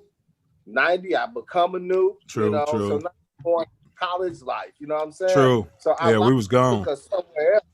But it's cats like Mike Money and Craig Alexander, from the 90s that kept it alive because, it became commercial. It was all of that up top stuff that most people knew. Overground, yeah. But then the true underground foundation had to stay alive. And it's cats like Money that did that. And then you get women like the Disco Baby there, like she's talking about Dee, and they grow up surrounded by nothing but this music and this culture. And and because of what she's been able to be surrounded by, she's able to do things with fashion and beauty and makeup and stuff, because that's all part of the house culture and stuff. So, I just want them to get a chance to talk a little bit about what they do. Money, you can start it off, and then, when you're done, just flip on over to Dee. Okay, and then I appreciate that. And then you guys, if we stop your video, just leave it stopped. We're doing that for production value. And if you're the only one on the Zoom screen, don't panic. That just means there's a close-up on you. So go ahead, Money. Where, I mean, what's the question? Where you want me to start? All right. Well, I got something for all of y'all. We're gonna open this up as a panel question. Yeah. Favorite. Who's your favorite house DJ of all time? Oh, y'all wouldn't even know that. Y'all wouldn't even know that person. My favorite would be a gentleman, and no, you can Google him right now. His name is Mark Hussein. He's a music producer right now. He was one of my faves because once. Man, he mentioned somebody that I never heard of. Right. But see, because here's the thing. Here's Did the he thing. have people Go ahead, bro. Like he said, while y'all was at school, this movement kept going. So we in the 90s, I mean, I love Ron, I love Frankie, but in a certain way, musically, we outgrew them because we never. I'm gonna be honest, like Will was, and I was just joking about it recently. We were hypes, we were addicts. Ron, the box closed. And it was like, where do we get this music from? Where are we going? House heads. It was like bass heads. Did you hear this? Right, exactly. Yes. Exactly. So it was like, where do we get this music from? So we had to create our own. And with that being said, it was a plethora of DJs in the 90s that came out that, I would hate to say it, give Ron a run for his money, but Will knows one of them. He was one of the creators of Derelict, Nate King. Nate King is a beast when it comes to his music. And I would say Nate King and Marcus are like my number ones. He's not breaking up, Will. I can't hear you. That's you, Will. That's Hold on. you, Will. Man. Tori, you got to, I'm trying to mute Will and just, we got to be on the production. That's you, Will. Okay, well, so your favorite DJ, Money, to summarize it, is who? And we can do our research. Nate King and Mark Hussein. They're equals. All right, we're going to ask the same question to DD. Favorite house DJ? That's hard because, like I said, I'm the baby of the crew. So, I got introduced to disco at 13 in 93. So Money and them were already doing their thing. So I used to go to stuff, and when house and disco was underground, you would still find dope shit. You know what I'm saying? And it could be an average DJ that nobody really knows and just banging this motherfucker. You know what I'm saying? I get that a lot. So it's kind of hard for me to say who's my favorite DJ. At your time, it wasn't like a big house fixture name or nobody. Is that what both of y'all saying? Like it was different? Oh, it was definitely big names, but I got introduced to hungry DJs that it was their mission to bang the house. You know what I'm saying? They didn't have nothing to prove. You know what I'm saying? They gave you your money's worth every time. You leaving out, coming out with smoke out your hair. You know what I'm saying? That type of shit. So it's kind of hard for me to pick. But if you want to say, I guess Didi, I guess what he's saying is for them to understand. I guess would you say Craig and Rush were the big ones in the 90s? Yes. Craig and Rush was holding it down in the 90s. See, that's good for history. That's good for history. It is. Yeah, and DJ Rush and Craig Alexander was holding down in the 90s. And Money, we'll ask you to come back and we can do a panel so we can get that perspective from the 90s and what happened, because I know DJ Will was kind of going into how you guys have the youngest crowd and the debauchery ball that's still appreciating the music. So it's got to be people you're passing the stick to, or else how can it still keep going? So Self Love and I, we're exploring into history. So, like Steve Silk Hurley and other cats. But then we also want to, do this series up into current day because it's house music. So, yeah. Understand. Will, so I want to throw whole spectrum. Yeah, full spectrum. Your favorite house DJ, Will? Will? He might be frozen. You gotta get Will on technology. It looked like, yeah, Will. You know, froze. Will's been on this show numerous times, and we've never had a problem. Bro, it's the spooks, man. They just they out to get me Fight into back, it. Will. Will has been on this show multiple times and never had an issue. And man, today it's been. And the same thing with Nuke last week. Well, we'll get Will back and you know, and get that. Self, see if you can stop his video so he's not just sitting there on the screen frozen. All right, so I want to ask the panel. That's what was crazy. I had stopped this video a long time ago. And it was just froze. And then it popped back on, and I was like, okay. Yeah. And then it went away. I didn't do anything. All right. Well, I got a panel question. Assess the current state of house music, its culture today, from what you guys know about it. You want an assessment of the current state of house music today? Yes. Today, COVID has leveled the playing field. 100%. There isn't anybody who has a total control of the house music scene. So all the up and coming producers and DJs, if you don't make a mark in 2021 going forward, it was never meant for you to do. That's it in a nutshell. Okay. All right. But do you think that kind of saturates it because everybody is doing it? You know what I'm saying? Like,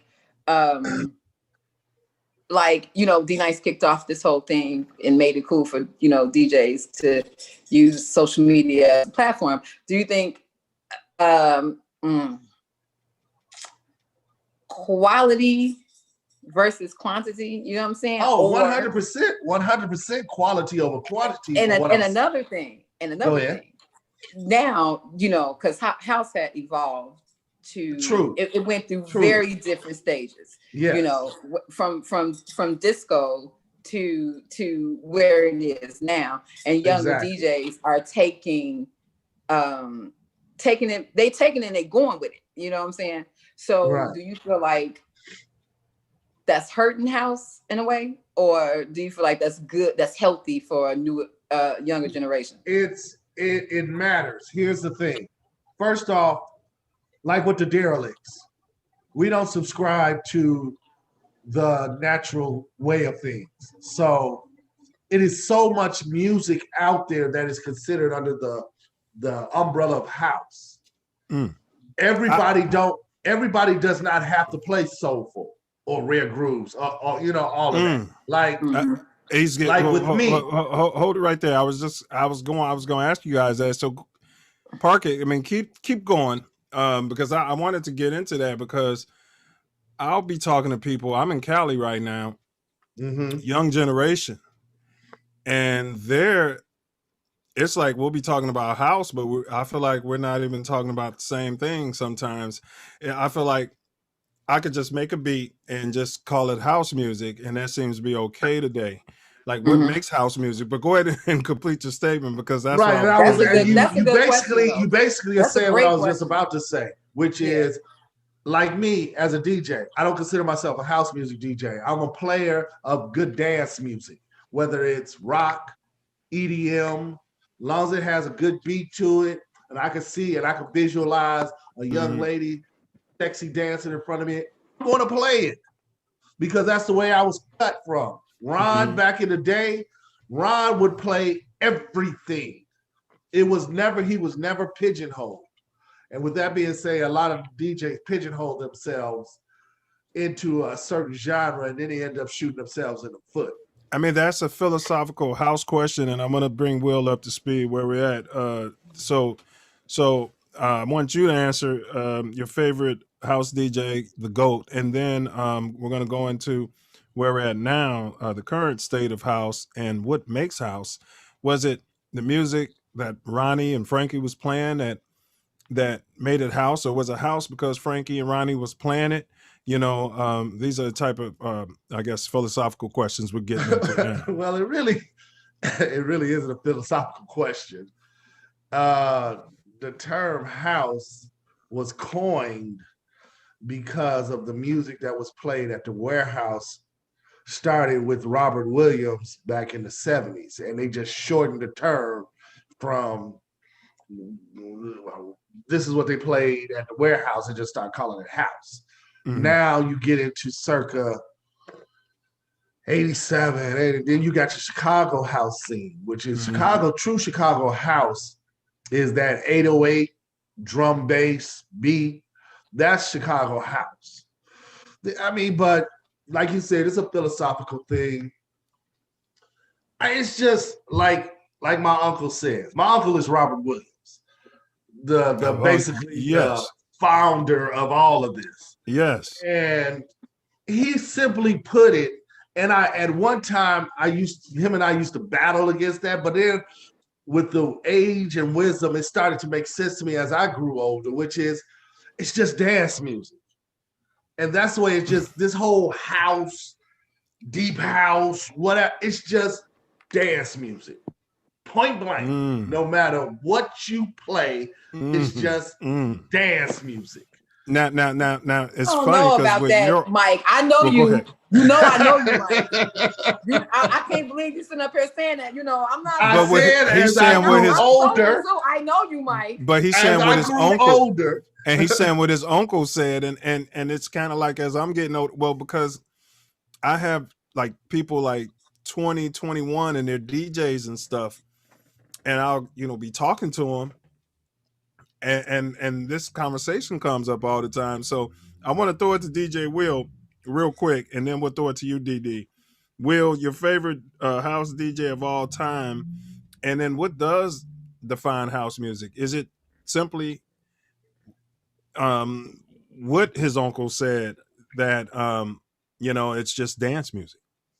Is it so simple? Will, where you at?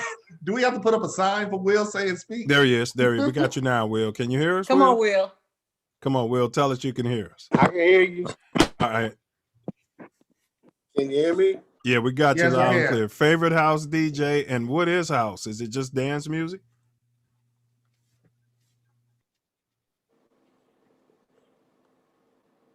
Yeah, I mean, the house music has always been dance music. House music has been disco. House music has been R&B dance music. House music has turned into tracks. That's what the genre of house is, actually track music. They're tracks. So they're not really big with instruments. That's the genre of house. But overall, the culture of house music, listen to everything. Long as it made your body move, like I told you. We was listening to Ram Jam, Black Betty. That was a country band. We listening to them. That was house. Hip hop, bebop, Don't Stop. That was house. All right. Well, DD, the floor is yours. House is Africa. Let's get to it. Somebody said that on one of our shows. Somebody said that on one of our previous house shows. Go ahead. That's what it is. It's the beat before you even hear any lyric to anything that would be. That's why it's not just dance music. You know what I'm saying? Like, what house is, and that's why I'm like, Mike, That's why I said everything. House is a lifestyle. True. House is a subculture, but it originated from Africa. Well, when you talk Africa, I think drum. Africa. Yeah, I think rhythm, the drum. So it transitioned into something else. You know what I'm saying? That's why when Detroit had what they had with techno, you know what I'm saying, and what we had, I mean, it was still the beat. You know what I'm saying? But it just evolved into something else. But it's Africa. But when you boil it all down, that's their form of dance music. But house is out. Mike, stop it. Now, stop it, Mike, because y'all had, I'm sorry, I was too young. I meant the simplicity now. Experience warehouse and you know what this is though, but you know what it is. It's that both answers are correct. Right, that's correct. What this is. It's true. When you were younger, Mike, and when I was younger, that answer was 100% correct.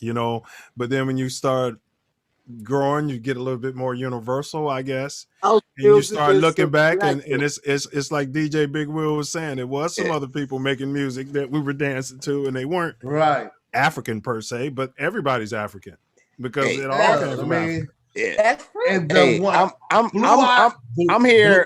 here looking at DJ Big Will sideways because I thought it was me. I put my what the wig. heck? right. We all I look put at my him blonde. I put my sideways. blonde out. What's going on here out there? You know, he didn't bend the don't right know. way and it freeze up and then he come back and it's Will, get it your just shit blacked out. together. It just blacked out Look, and then came back and And he then, was but and- hey, Self, but then it's like somebody else is filming him, over and he's here. like trying to Get stay your on shit. camera. Yeah, and they you keep are moving. sideways, Will. I'm like, who's filming? Turn your camera. Yeah, well, straighten your phone back out because I know we Yeah. told him to turn it sideways, but if it's not working, then There yeah, you are. You better just leave it like that. Yeah, it kept switching back and forth, man. That was his crazy. toggle. Something happened to his toggle. You know, we Yeah. can't. Yeah, it happened to his toggle. Let Hey. me just check the chat real quick. DJ Willoughby says, "What about the drugs?" That was me. Oh, that's you. Well, See, well, what about the drugs? That Right. was Well, me, and that was I see. She but going see, places. But can I explain? I mean, if we're gonna talk asked about that it, question, I asked that question because Will was talking about, you know, how alcohol didn't play a part of house as far as like actually being in the venue, but you didn't talk about drugs. Well, he did mention don't. You were there, so he did mention don't eat the punch and stuff, but he didn't want to talk about it. Remember, I was like, why not? Because some people say. Because some people, yeah. I know. But I wanted to know, like, And you because know, it definitely had an effect on the house community. It did. It was understood. Cats was smoking Sherm. They were smoking Wicked Sticks. And you they know, were spiking the punch. Right. You know, it was a party. Everybody was having a good time. That's what Bill Cosby said. I was drinking water. That's what Bill Cosby said. It was a party. Big up. I was drinking water. Cosby, free Bill Cosby. No, but okay. I know nothing about that. I was drinking water. Yeah, well, that's enough of the drugs. Let's see. Ask Will about the cassettes. With DJ before. This is Noop 8888. He said, ask Will about the cassettes with DJ before CDs even existed. Noop had that DJ spirit long before he even knew it. So I guess you were making tapes or something, Noop? Yeah, man. I was making tapes. I mean, and I didn't even know. I mean, when cats tell me that I was arranging music like that prior to actually becoming a DJ, it blows my mind. Because I was just doing it because that's what I love to do, you know. And I mean, taking road trips, just like let's get ready to go kick it for the Friday night. I'm sitting down arranging cuts on a cassette so we can throw this bad fella in there before there was CD players. We banging all night long. Oh my God! Will, you don't think your level of arrangement didn't come from Ronnie being at the box because of the way he arranged his sets? Dude, I said all my foundation comes from 326 North Michigan lower level. When you hear me, you're hearing what I heard from Ron Hardy. You're hearing the only way I heard it. So you didn't hear nothing from Frankie Knuckles. You heard nothing from Frankie Knuckles. No, we're just Self Love moving forward. This is just a Ron Hardy ode to Chicago. No, he ain't house. did. Well, I heard Frankie. I mean, come on. Frankie, no, but really, to be frankly honest, Frankie didn't cater to the underground scene. He felt that we were. He felt that we were dirty and grimy. Really? Frankie so was Frankie polished, he was more uppity musician with type of very uppity, very polished. All right. Only wanted to be around his own kind, which was he was a gay DJ. He only wanted uppity. So he wanted gays. to stick with the original crowd type of thing. Right. Right. He didn't like heterosexuals. Look, remember when I told you, when you talking about I was coming into the box dressing up nice? Yeah. I'm like, no, you don't dress nice going to the box. I said, that's for Frankie Knuckles. Yeah, you did say that. You get dressed up for Frankie Knuckles. yeah. But you did say I will give credit to Frankie because Frankie gave us a level of dance music that was, lack of a better word, operatic. It was full of vocals and instrumentation, and it was just like, oh my, it was like surreal hearing Frankie play. You know, it was more so about getting up, because before I became a slam dancer, like y'all touched on, I was a preppy. Now, I was coming in there with Willie Smith and Will Rodriguez. Yeah, I was trying to talk to somebody about Willie Smith and Willie Ware. Nobody knew what I was talking about. Right, I was in there with the GAs and stuff. Yeah. So if you wanted, that's house. That's what I'm saying. Like, if you wanted to get your hustle on, nobody knew what I was get your talking about. two-step on, you go to a Frankie party. If you want to get straight slam dance, like throw stuff around, you go to Ronnie's. See, this is what. See, I never see. This is good. This is good history. Yeah, you know what I'm saying. This is good history. Yeah, right. It's good history. Right. So if you wanted to show off for, and then also his parties at that time, Frankie was the only one at that time doing $20 parties, $30 parties. So they if you want to look, right, if you want to look like you super bougie, come on, baby, I'm gonna take you to the Frankie party. Right. Because you got to spend grip to go to a Frankie party. And back then, that was a lot of money, man. That was a lot of money, right? Man, but if you was just on some griminess, $5 $5 holler at the box. Yeah. Okay. And they was packing them in, and the music was packing them in. They both was packing them in on their levels. We go. Yeah, but my to the box. Somebody in my family, I'm not gonna mention his name. He said they was pouring LSD into the punch. All right, enough said. See, don't nobody right, isn't it amazing? All right, well, that's fine. No, we are on a live public forum, and I gotta respect that. You know what I'm saying? And these people were there, and they know people who were actually there. So, you know, I gotta respect that. You know, Self, we're so far removed from the scene. It's okay for us to, you know, want to talk for everything. It's the same thing about Dee Dee. She's so far away from the scene, you know. You know what I mean? So I want to ask y'all this. We went into the future. Well, no, we went into the current. What is the future of house music? Where do y'all see this thing going as far as in Chicago and internationally? We'll start with DJ Big Wheel.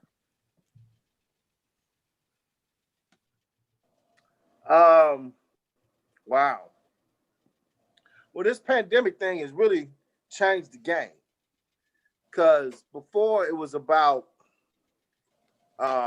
numbers and crowds. He's talking about the Peter pandemic, everybody. It's Peter pandemic. Go ahead, bro. And now it's all about views. And people are kind of, you know, hit or miss on viewing things if you keep hitting them with it often. You know, so it's interesting to see where it's going to go. The music itself will forever be created. You can't stop the music from being created. So everybody's gonna dance to it with masks party on. Itself, yeah, that's what I'm saying. Like, what is the music without people? I don't know. Man, right now I'm at that crossroads right now. All right, well, I'll make it easier for you. We come up with a magic. Well, hold on, bro. We come up with a magic antiviral or vaccine, and so the Peter pandemic is no longer an issue. You know, people are partying at clubs again. Where do you see the future of house music in that iteration? Because I do believe they think they're going to fix this problem. I mean, if we all sit here and believe that it'll never change, then quite frankly, it'll never change. Never will. So, yeah. Well, right. Quite frankly. Well, if you say it like that, it's gonna be crabs. Now in a all barrel. of a sudden everybody's asleep. These motherfuckers, it's going to explode because everybody has been sitting in and they need to get out. And they're going to be going everywhere. If you got some kind of we got some kind of antidote that fixed this shit, we free now, Nigga, I'm taking the bus. I don't give no fuck. We coming out because I sure enough miss Tuesday nights at Reynolds. I sure enough miss that environment. I miss being able to dance and be able to move and get around. I gotta keep moving. I don't move as much as I used to because I ain't dancing no more. You know, Right. so I'm like, this is ridiculous. Well, you know, so Will and Dee Dee, to go along that vein, don't you think that the internet has made the listening audience a little bit more savvy, and they're just not going to come out just to be coming out? They really know music now. They've been listening to music on a global scale now. So just to go out to say, I'm going over here, but I mean, he makes a good point. More DJs have even gotten discovered, probably too. Right. I think it's going to be more selective than just an explosion. It's going to be an explosion, but it's going to be a selective explosion. Like, okay, I used to listen to Mike Dunn, but this cat George Michael's sound a whole lot better because I heard him on the internet for the past 2 years. I want to go to his party versus than here. Can I beg to differ? Right now, with today's technology, you ain't got to do shit.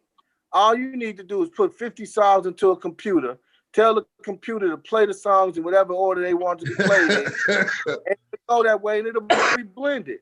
You got motherfucking people like Paris Hilton getting paid hundreds of thousands of dollars to spin. I don't remember her in my DJ class. I don't remember her being able to carry crates. She walking up getting hundreds of thousands of dollars just because she Paris Hilton, because she got a program that knows how to DJ for her. Ain't no DJs putting their ear down to this and listening and blending no more. The art of DJing is dead, man. These cats. What I say about that is we're good as a people with the artistry and other things, but the management side of it is where we get screwed up. You know, so if a Paris Hilton can do that, you know, we get screwed because we don't get into the management. Now we're kind of thinking forward. Thank you. And we're all saying, thank you. I was talking to Will about that. Yes, and we're all saying what's going to happen when this Peter pandemic ends, and we know it's going to be everybody's going to be looking for places to party. Then it looks like, you know, we need to start getting set up, or at least, you know, thinking in those veins, you know, as far as that goes, you know, and get this bag or whatever. That's right. So. Will and our dream is to have our little space called P and BS. Be looking out for it. Partying, yeah. Hey, and no, you know, it ain't what you think it is. but it ain't what you think it is. So it ain't partying BS. But I'm gonna say this though, Biggie made that was his first song, P and BS. Even though it might be different from y'all, Don't even ask. Yeah, so I know. I think I know what it is. I don't even know what it is, and I don't want to know. Knowing DJ Will knowing Wildebeest like I do, I think I can imagine what it is. But exactly, you got a lingo already though. You got Biggie's original song, bro. I'm telling you. But yeah, that Will and I, that funny you should bring that up because when I created Derelict, and I mean we blew up. I mean it was just like boom. We didn't have to do the Chitlin circuit. We didn't have to do all of that on the house scene. But I got slapped in the face with that management thing. And that's when my eyes got open. That's not where the power ain't in the DJ no more. It's in the management. I was doing this spot on the south side of Chicago. Never wanted to do a lounge, but I got asked. All right, that was cool. This lady literally owned the whole corner. And the lounge that was downstairs was her man cave. She would come from her apartment upstairs, flick on the light, and start an event. And I looked at that and I was like, that's the coolest shit in the world. Right. Like, why can't I do that? Exactly. Yes. I'm not going to be this guy sitting around mad at Paris Hilton no more. Right. They're going to build a model and I'm going to say, well, I could find me a little black girl and put a blonde wig on her and she can do the same thing and I can take 20% of that. Exactly. We're changing it. You know, we're changing the paradigm. We got to change our mindset. Man. We got to change our mindset and be about ownership. I told Tori, if I'm gonna get blood sucked, I might as well get blood sucked by my own people. So we're so screwed up mentally as a black nation, right? I won't go to that, black barber because that black people don't do this and that, and we don't do that about our barbers. Don't get me wrong. That's the one thing we don't mess around with. So that's probably a bad example. But any other thing of business, we'll go outside of our community to but I say if I'm gonna get screwed in the business, it might as well be by a black person. Because I'm gonna say at least he's able to send his kids to school or something behind it. That's correct. A good way of looking at it. That's a very good way of looking at it. Yeah, you shouldn't get screwed by anyone. You know what I'm saying? But it's likely that if you do business with 100 people, you're going to end up getting screwed. So why not do business with 100 black people? And if you do get screwed, the person who ran off with the bag, at least he was black or she. Just something for people to think about. Recycle that ghost. Yeah, recycle the money while you can. I wanted to these are some quick hits that we ask everybody, right? So these are the quick hits, and so as we're going, I'm looking at the screen. It's gonna be Mike, and then Will, and then DD. All right. So these are gonna be yes or no's. Have you ever seen a UFO? No. No. No. Have you ever seen an alien? I've seen an alien, relatively speaking. We get some tripped out Some of these cats on the house scene be looking like aliens. Bro, I think there are aliens on Earth because this answer, somebody, don't they, in every capacity of life, they say something similar to this. Yeah. Will Dunn, have you ever seen an alien? Yes, they're in Mexico. This guy. You're determined to break the internet, aren't you? I mean, it doesn't work if you're trying to break the internet. That's one thing I've learned. If you're trying to break the internet, it doesn't work. Why don't you tilt the phone towards you a little bit more or something? Yeah. You're way okay. That's much better out there. But see, man, I'm having a terrible time with the signal. The lights went out over here. It was like, don't do it. I'm like, no, stop. All right, so have you seen an alien, wildebeest, universal alien? No, I believe that aliens walk amongst us. Yes. Bro, everybody says that. This is freaking me out. Dee, have you ever seen an alien? Maybe. Oh, you said yes or no. I'm gonna go with yeah. Self Love. Oh, you already know. Absolutely, because Well, Self, I'm convinced because I've been looking at it. I've been meaning to make an announcement. Your alien friend from back in the day is the one who deleted those videos. You told some story on here that you wasn't supposed to. Man. And then we got deleted. All right, so because I really can't figure out how that happened. All right, so did man walk on the moon during the Apollo project, Mike? No. Will? No. Dee.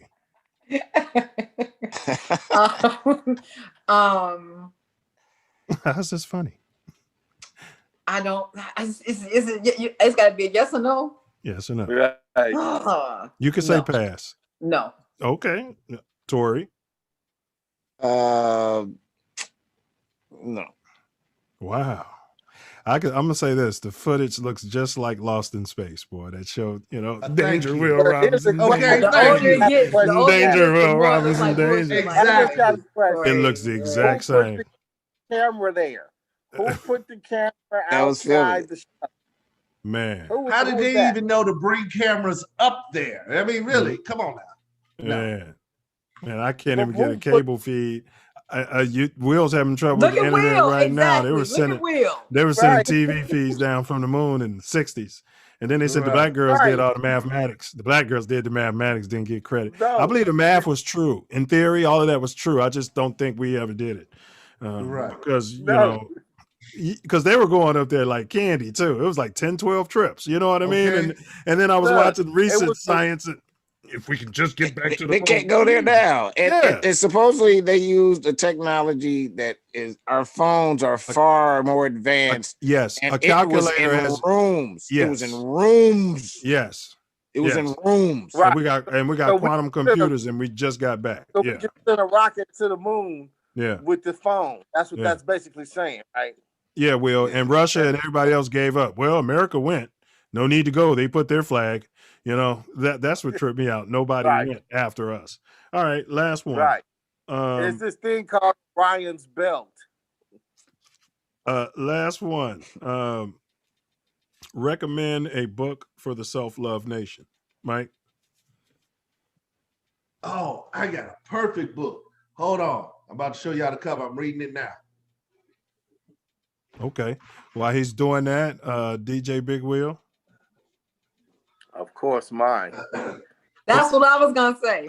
Well, you can do his, but we don't allow you to do your own book. We don't allow you to do your own book. So, all right. The Subtle Art of Not Giving a Fuck. Great read. Mark Manson. Mm-hmm. I'm looking for a book to read since I don't read. That's one of those books, bro. You know, when somebody's you're minding your business and somebody comes over to you're trying to read a book, you know, and it's like, don't you see me reading? That's one of those books I'd love to be. You show them the title, you see them reading. What were you saying? You know, and they're looking at the subtle art. I just want the book cover. Oh, that's brilliant. Oh my God, that's brilliant. All right, so let's see. The autobiography of Malcolm X. Man, yes, sir. Man, great book. Great book. And DD? I'm gonna go with Big Will's book. Is it 101 Reasons? Self's got it right there. Self's got it right there. Go ahead, Self. To be an angry black man. Go ahead, rattle it off. Self, rattle it off. 101 reasons why it's okay to be an angry black man in the United States of America. Malcolm X and Dr. King died in vain. That's your title right there, bro. Malcolm X and Dr. King died in vain, bro. Boy, I couldn't walk past that book on the shelf. That's the sequel. Man, that's it. That's the top, man. If you see that, wait, what? Because, man, that's heavy, bro. That's heavy. That statement right there is so freaking heavy. It says something to me every time I hear it, you know? Like, what should I be doing? You know what I mean? These guys did, man. They just caught a bullet, you know? They just caught a bullet for nothing. All right, so we got one last thing, Will, and this is and then we'll have you guys break down anything that y'all might want to add. But this should be tailored towards, since we got all of y'all on here, you know, we'll do it in a sense where the first one who answers. We're playing the name game. I don't know if anybody knows who the game is, but he's a rapper of some sorts. He hails from Compton. Would you call him a rapper, really? Yeah, he's a rapper. Yeah, he's an MC. He's an MC. MC Game, you know. And what's his name? 50, kind of quote unquote, put him on. And 75 to 95% of the songs that I've heard from the game, he's dropping names from Dr. King to every rapper that's ever rapped. And I mean, I used to point it out to Tori almost as a joke, the first couple songs. I'm like, look at this. It's name after name after name. It's like literally songs. And then, you know, and these are historical figures, but I'm like, this is like, man, I can just make an album just saying people's names. You know what I mean? Like, that's incredible. Big ups to the game. So, we have game a game. Game. Yeah, the game name. Yeah, this is the game name game. And how it works is, all of these people are from Chicago. If they're not from Chicago or do not have Chicago affiliation, that will be a free clue. That will be a free clue. Otherwise, I'm going to start reading off clues. And as soon as you know the answer, blurt it out. If you blurt out the wrong answer, Self's going to mute you. And then you lose a point for a wrong answer guessing. All right, here we go. Does anybody have any question about the rules? No. Here we go. A workhorse. This athlete was considered the GOAT. Walter Payton. Michael Jordan. Who said Walter Payton? Will. Me. Will. Ding, ding, ding, ding, ding, ding, ding, ding, You ding. better not mute me. Well, that question's over with. Yeah, well, that question's over with. That question's So, over with. So, you know. but you did lose. You did lose a point. So you're at -1. Will's at 1. Mike's at 0. Okay, so here we go. This individual kept the south side of Chicago from burning down to the ground after Dr. Martin Luther King was assassinated in 1968. Repeat the question. I can barely hear you. This individual. Well, if he answered it, let him ride. No, you got to mute him, and now he's back at 0. So you got to keep track of the score. I'll give it to you, but you got to write it down. Will's at 0 so far. All right, and Mike's at 0, and Dee Dee's at -1. So okay, if you got to stop the thing, and grab a pen. But we never mind. Don't worry about it. I'll do it. Let's see here. So Will, 0, -1, 0. Okay. So the first clue was this gentleman kept the south side of Chicago from burning down in 1968 after the riots. Clue number 2. This gentleman also kept crack cocaine off of the south side of the city and out of its extremities. This notorious gangster unified 20 social clubs across the city of Chicago as a young boy, the age of 17. What's his name? Was it Ford? Jeff Ford? Ding, ding, ding, ding, ding, ding, ding. You a gangbanger. Well, that's a philosophical I would have question. never got Jeff Ford. Never. Okay. Please unmute. Please unmute. If you were older, you probably would have got it at some point. But please unmute Wildebeest. I appreciate He's back. All right. So you got 1. All right. Here we go. Okay. This was kind of, they might know this. Okay. All right. This rapper ran unsuccessfully for city alderman in the city of Chicago. What's it? No, not. Yep. She said it. She got it. He said it, and I would have taken his real name, which is Shay Smith. Jay Smith. Shay Smith, yeah. Shay Smith. All right, so we got 0, 0, and Mike's in the lead with 1. All right. Yeah. Yes. Here we go. This gentleman. Is it gentleman? Yes. This gentleman is not from Chicago, nor does this gentleman have any Chi-Town affiliation. He is of African American descent.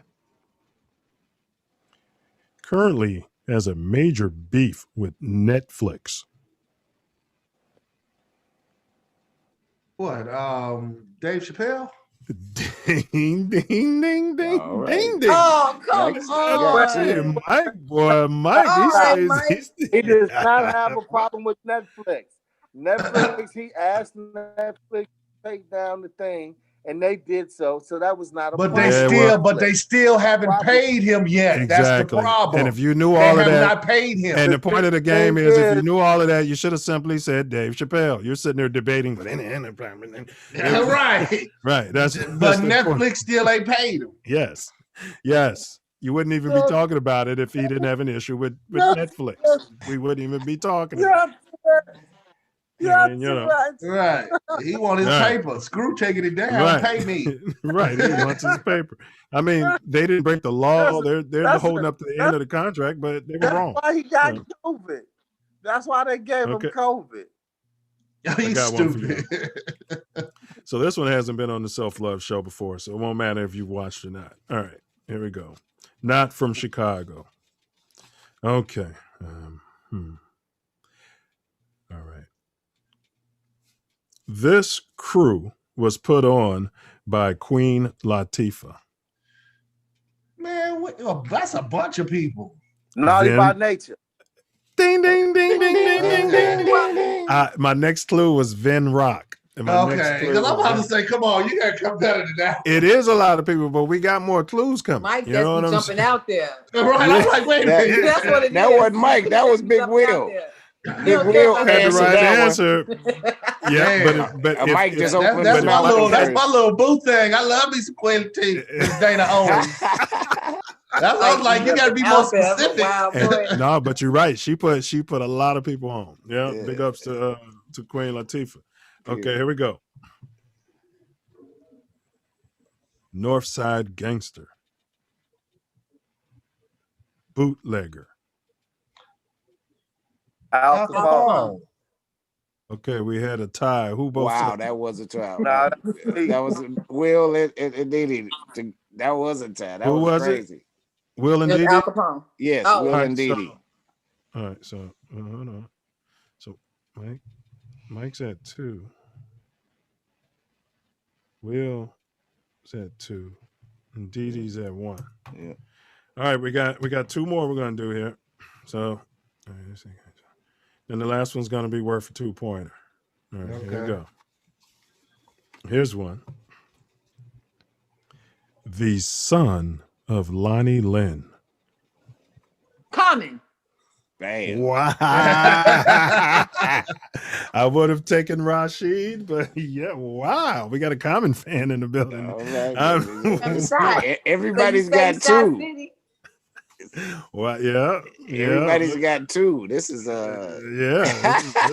this is coming. This is it. All right, so this is it right here. All right, this is it. Okay, here we go.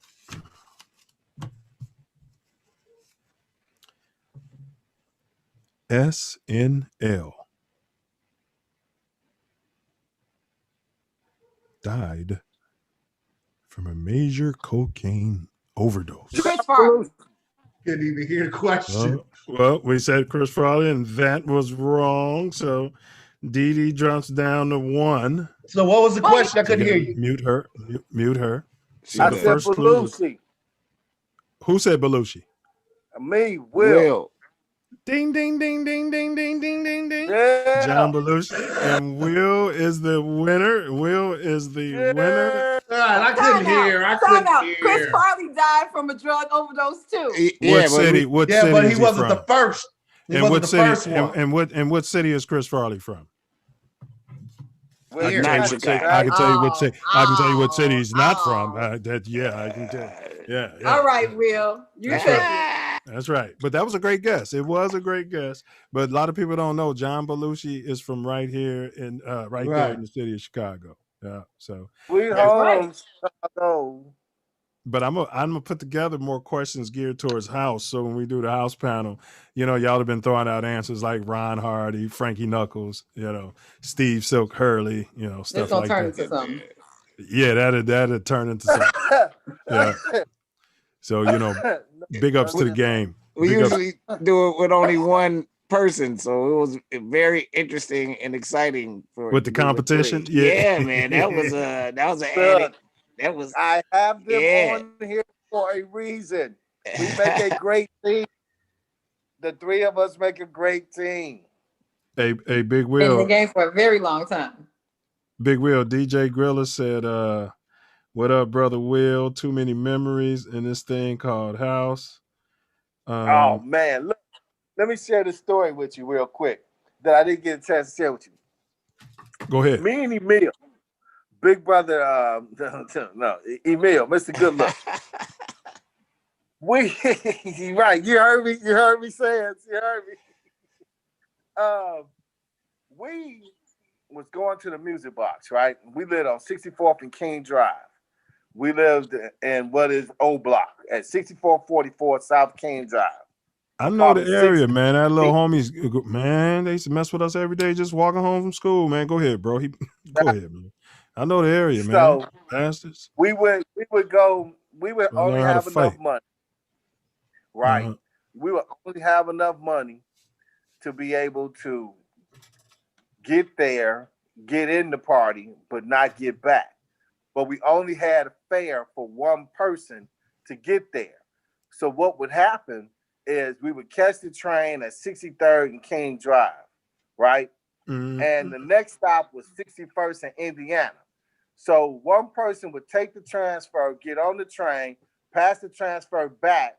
You would have to wait until the train started leaving before you ran from 63rd to 61st in Indiana to beat the train so we can get down there to the box.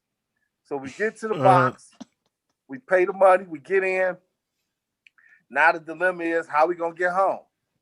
It was always some cuties down there at the box. My boy would simply be like, you take the tall one, I'll take the short one. Bet. And it always worked. There was always some girl from the suburbs that was driving, and they was able to take us to the crib. It worked every time. Pimp or die, baby. Pimp or die. Hitchhiking from where was y'all coming from? The box or the warehouse? The box. We off Michigan, lower level, baby. We hook and crook. We was making it to the music box, man. And with Jay Griller, man, like he was saying, that time I'm down at U of I and I slid across that floor, man. That's one of those house moments in life. You know what I'm saying? That you just never forget. You know what I'm saying? Those are just moments that just touched your soul and you just lifted up and brought people along with you just for the journey because of the love of the music, man. And Didi, I think because of the drugs and the alcohol, a lot of these stories are forgotten. Yeah, absolutely. Yes. Absolutely. No, it's always a sober person there that remembers everything. You know what I mean? It's always somebody there who doesn't drink. Because a lot of stuff I think about the past. Like I was probably there at that party, Will. You know, because it sounds remotely familiar. You know, when you slid across the floor. But you was probably there. It was. And if I was there, I was lit. You know what I mean? Lit. You know, lit. You know, lit. Man, Torn played Chocolate. Big up to Torn. What's up, man? Man, Torn yeah. That's my man. Mm-hmm. Dude, I need to call him and hook up with him. We're gonna get up with him.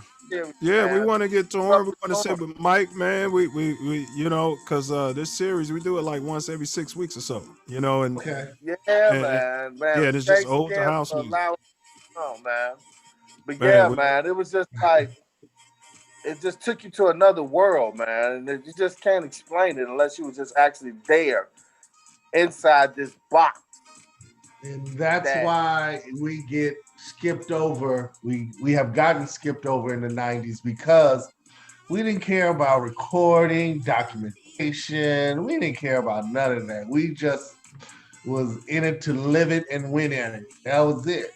That was it. So, I mean, I understand why we get overlooked, but it's our time. It's our time for us to be recognized and the history to truly be told about what went on after the box. And circa 20, what shall we say, Will, 2005, 2010, Chosen Few? Yeah, there'd be a nice gap for you to fill in. It'd be a real nice gap for you to fill in, bro. You know, and then you can even get a panel. Yeah. A real nice gap. We need to know. Yeah. Absolutely. So, seriously, that'd be, man, and because we can't do it, you know, and we just can't do it. We can't do it to justice. And you know stuff. You got DNA in you, bro. And if we don't tell these stories, it's gonna come down to, like Will was saying, people on the other side of the world talking about they started house, bro. And claiming it. Yeah, you know right. See, dude, like I said, I know what people to bring to the table, man. You know what I'm saying? Because this is a discussion that truly needs to be had so people can truly learn the true history of house music from, and like he says, after the box.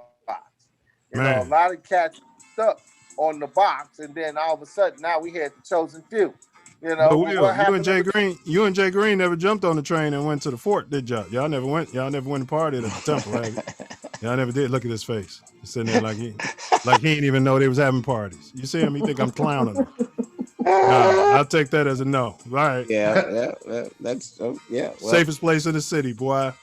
Not one murder, death, robbery. Now you go a little bit.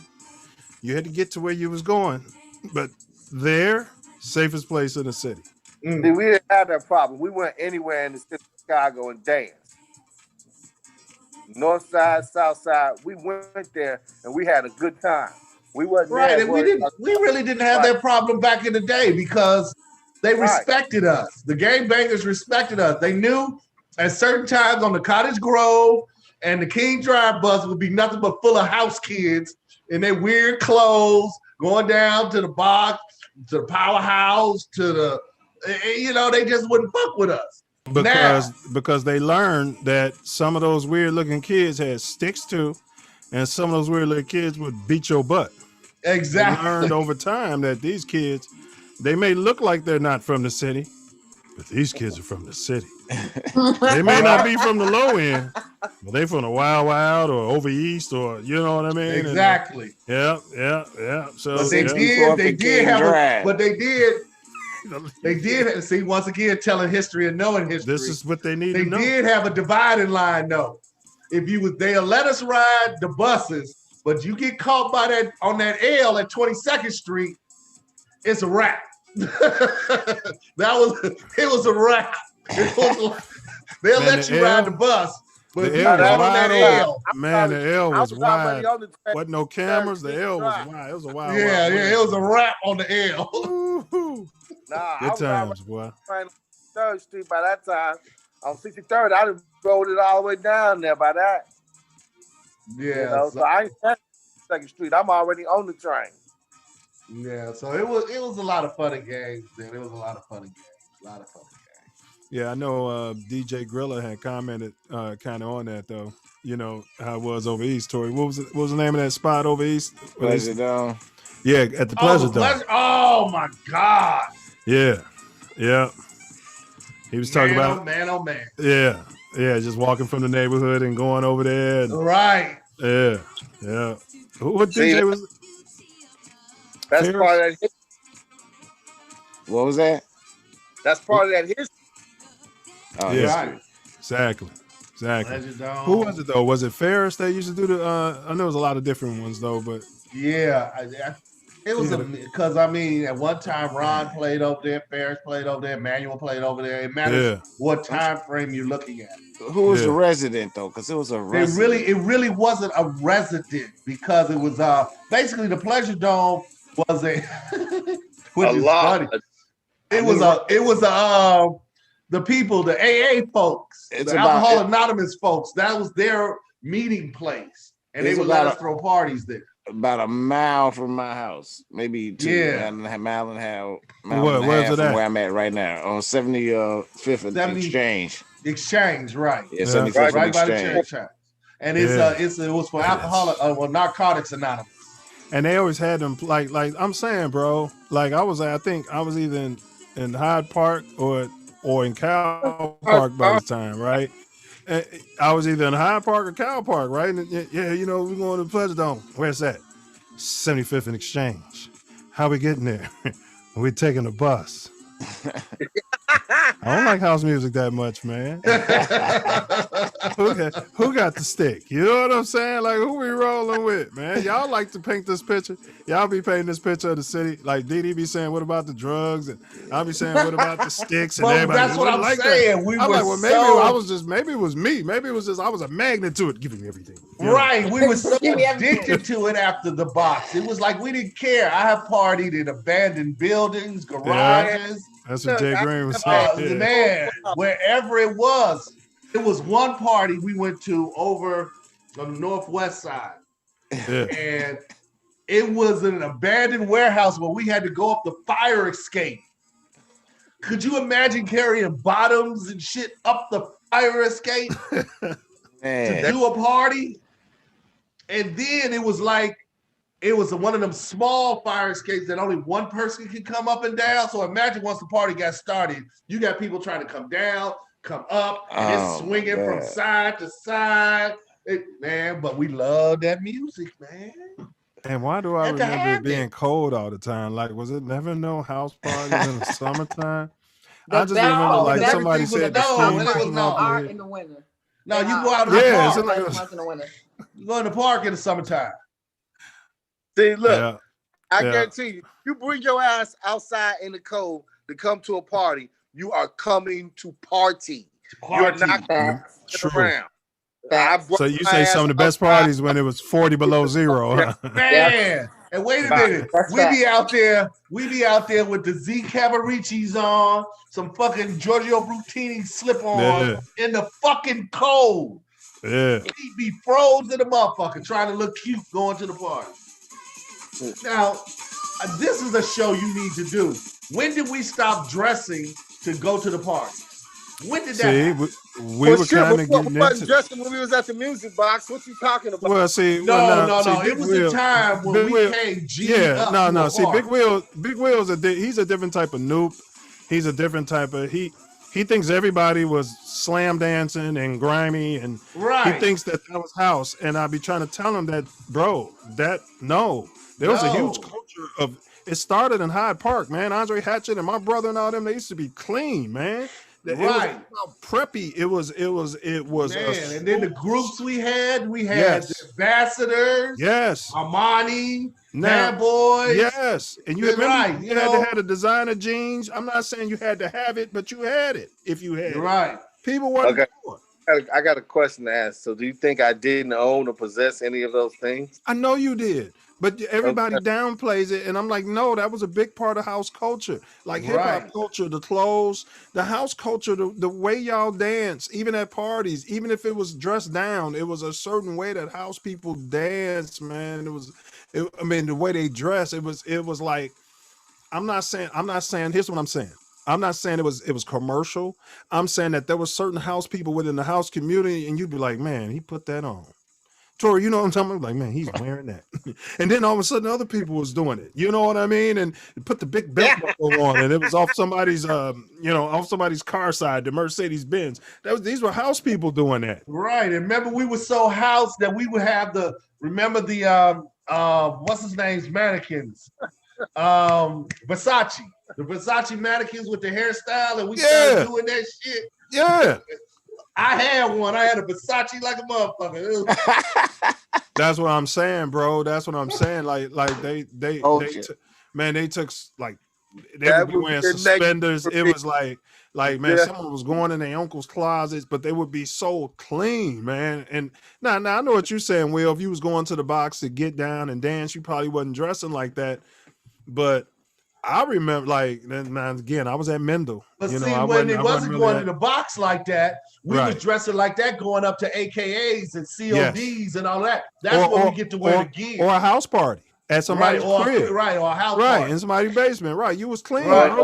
Will, you might have been walking around in sweatpants and so you could slam dance everywhere you went. But that wasn't everywhere. My grandmother used to hate me going and like, stop stealing all my brooches. I be having a brooch on. I used to steal my brother's clothes, boy. I be walking around with big clothes on. These clothes are huge. Look at that. You know what I mean? Hand-me-downs. Just clean. Because my brother had, he would knew where to go. He had know where to go to get, and they'd be going to secondhand stores and stuff like that up north. Exactly. Yeah, but nobody want to talk about the that. Number one place to get pieces from for cheap, My Stales. My Stales. That's a throwback. Yeah, it is. With those high ass stairs. Yes. We had the truck up there. Yeah, the throwback. Man, if you wanted to get some good gear for cheap, My Stales. That's a lot of history. Right now. What did you say, Will? I said the Jewels is over there right now. Jewels on 13. That's exactly what my sales is. The Jewel. You remember those? Will, you remember the hot dogs and the hamburgers? It was the shoes. Oh yeah, the hot dogs and the hamburgers. And then they had those Gucci belts with the Louis Vuitton on the flip side. Talk about bootleg. Wow. Yeah, you flip it and it was a Louis belt, and you flipped it and it was a Gucci belt. Yeah.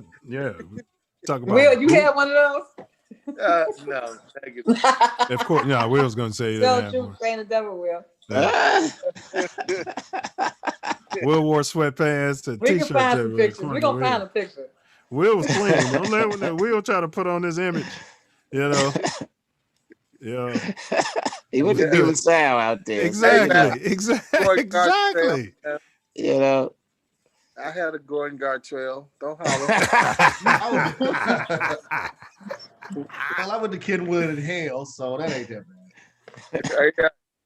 Bro, I was That's where all my family went to Kenwood. You know what I mean? I had moved by the time I got to high school. Yeah. So, Okay. Yeah, so that's what I was feeding into. That's what I'm trying to tell them. So all this, the house was on the east side, Will. It was Hyde Park. It was South Shore, that area. Right. Man. Yeah.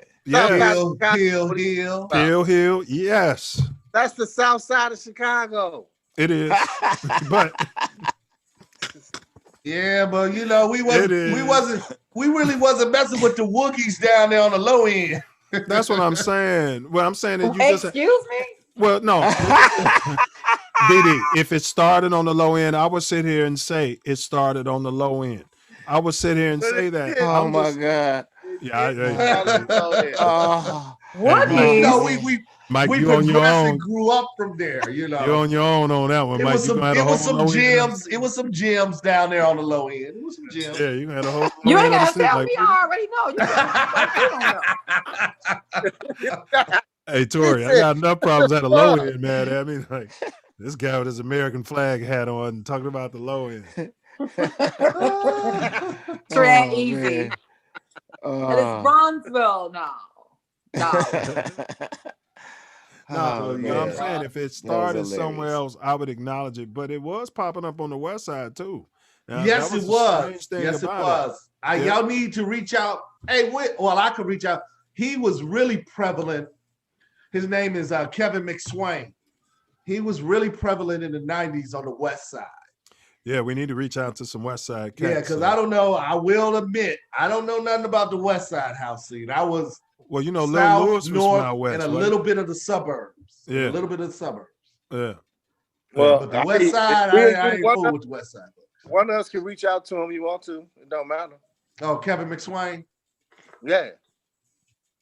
No problem. I'll do that because he could really explain the West Side house music movement during the 90s.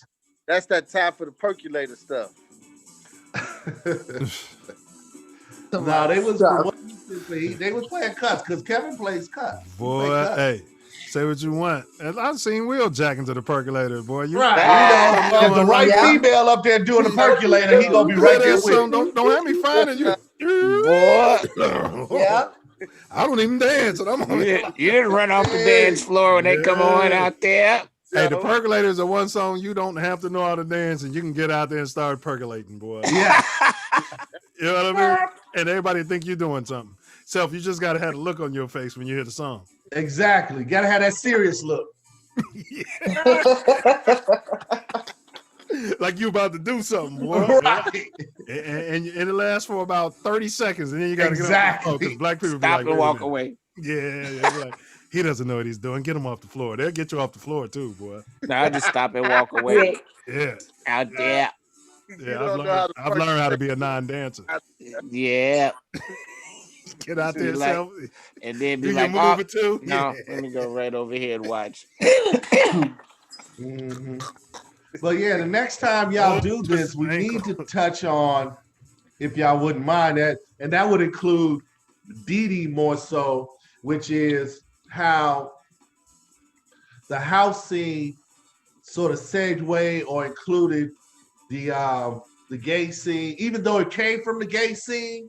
You know, a lot of transgenders and all of that influence on house music needs to be spoke on too, because they act like that Club never Lorraine, existed. man. Look, Club Lorraine was the place to be when the box goes closing down, man. Right, you got Club Lorraine, you got Generator, you got Clubhouse, you got Bistros 1 and 2. It was a lot of influential parties at gay locations. Generator, I remember that name. A lot of transgenders and all of that. So that's also something that needs to be discussed in terms of bridging into the new millennium. Yeah. Because, I mean, technically we did take the music from them, but. Yeah, and see, that was the thing. That was the thing about it. And I literally thought it was, I thought it was the opposite. You know what I mean? But I was just totally wrong.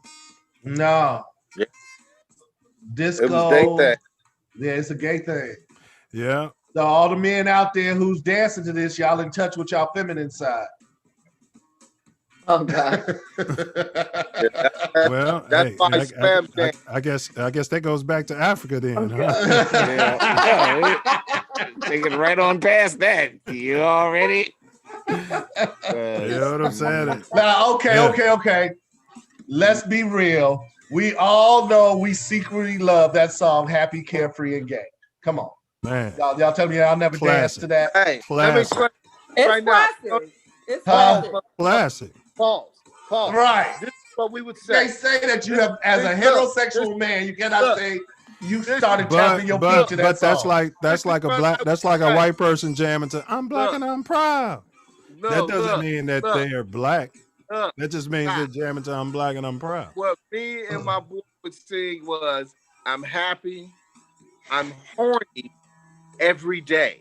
I'm happy, I'm horny Well, every day." I used to live on Aberdeen, and I used to say, "I'm happy, I'm carefree, I live off May. I was born this way," because Aberdeen was right off May. So I had my little thing out there there. And then you know what I'm saying. But like we always, man, I was just ignorant, and I should have known. Like my cousin, Silk, you know what I'm saying, and my big brother been in the game, and I just should have known. And one thing about ignorance, you just hear what you want to hear. You hear what you want to hear. Somebody could tell you something, and you don't be paying attention. You just hear what you want to hear, and then one day you wake up to something and be like, "Wait a minute, I was wrong." I literally remember being at house parties like, "Man, I gotta go," because like all the gay people are coming, and it's like too many gay people here, and I was wrong. Yeah. On just so many millions of different levels, and that goes back to growing up. But you just arrived to their party early. I was wrong historically. I was wrong on every single level. You know what I mean? And there's no excuse for it. It's really no excuse for it. That's just gross. Yeah. You know better, you do better. So yeah. Exactly. Yeah. Exactly. Yeah. I used to literally tell people, that killed the house game, but it wasn't. It was the hip hop using that as an angle to take the money that was going into the house and steer it towards. Look who walking around prison. and dressed now. Exactly, bro. Exactly, bro. And the only difference is they steered everybody towards prison, where the House Nation wasn't steering everybody towards prison. People had jobs and they were professionals. Yeah. Everything we were singing about was love, love, love, love, love. Yeah. Everything. Yeah. Boy. Love. And that's why I got stamped out, because you can't be talking about love out here on those airwaves, man. Boy, many nights. Bob Marley talked about it. You can't. Dr. King talked about love. Malcolm X talked about it. Yeah. I mean, come on, man.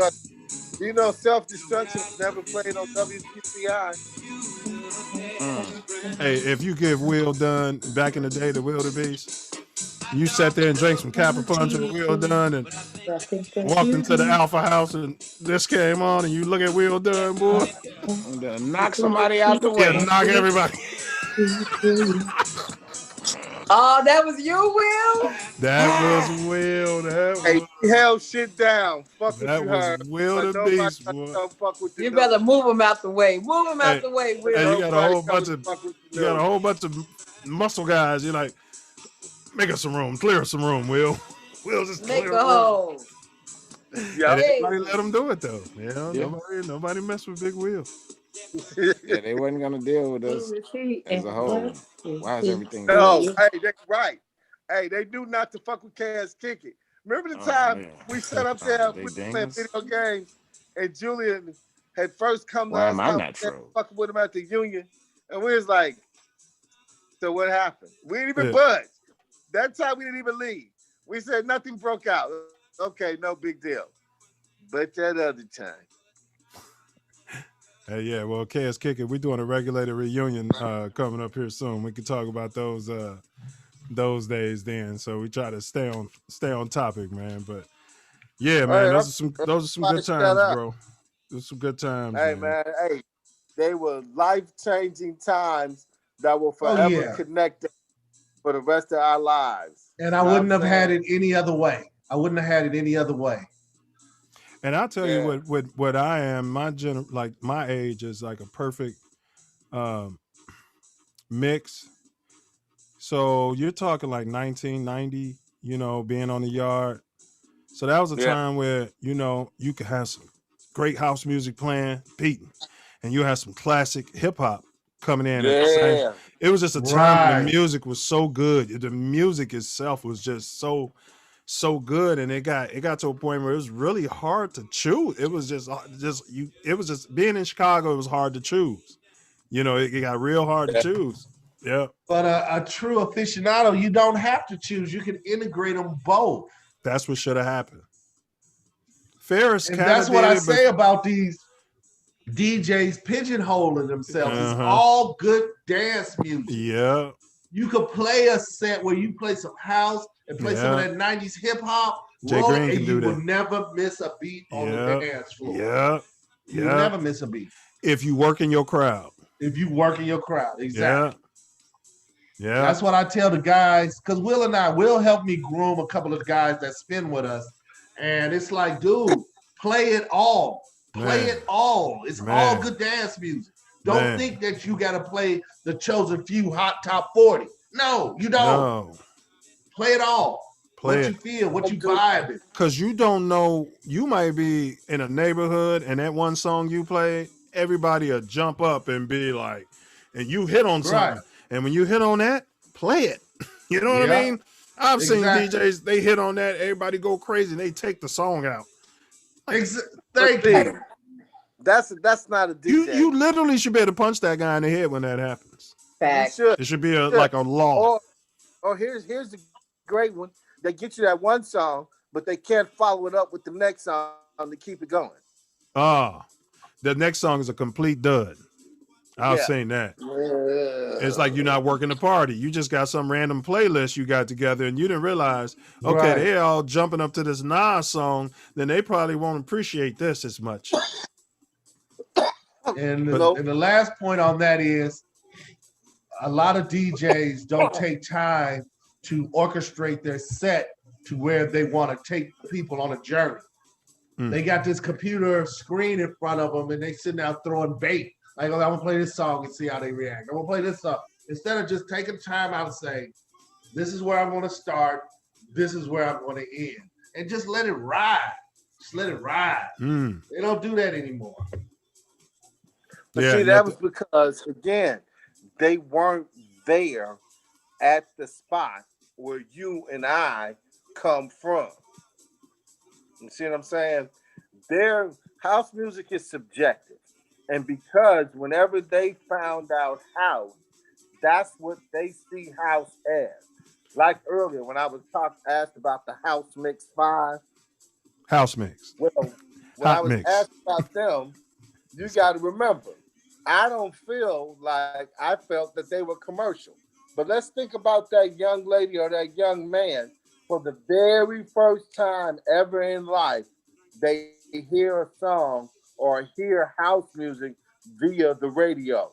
Not down by the music box where I hear it every day, all day with the song being played in its entirety, but by that version. Now, because that's their introduction into house, that is their understanding of what house is. It's not wrong, it's just different.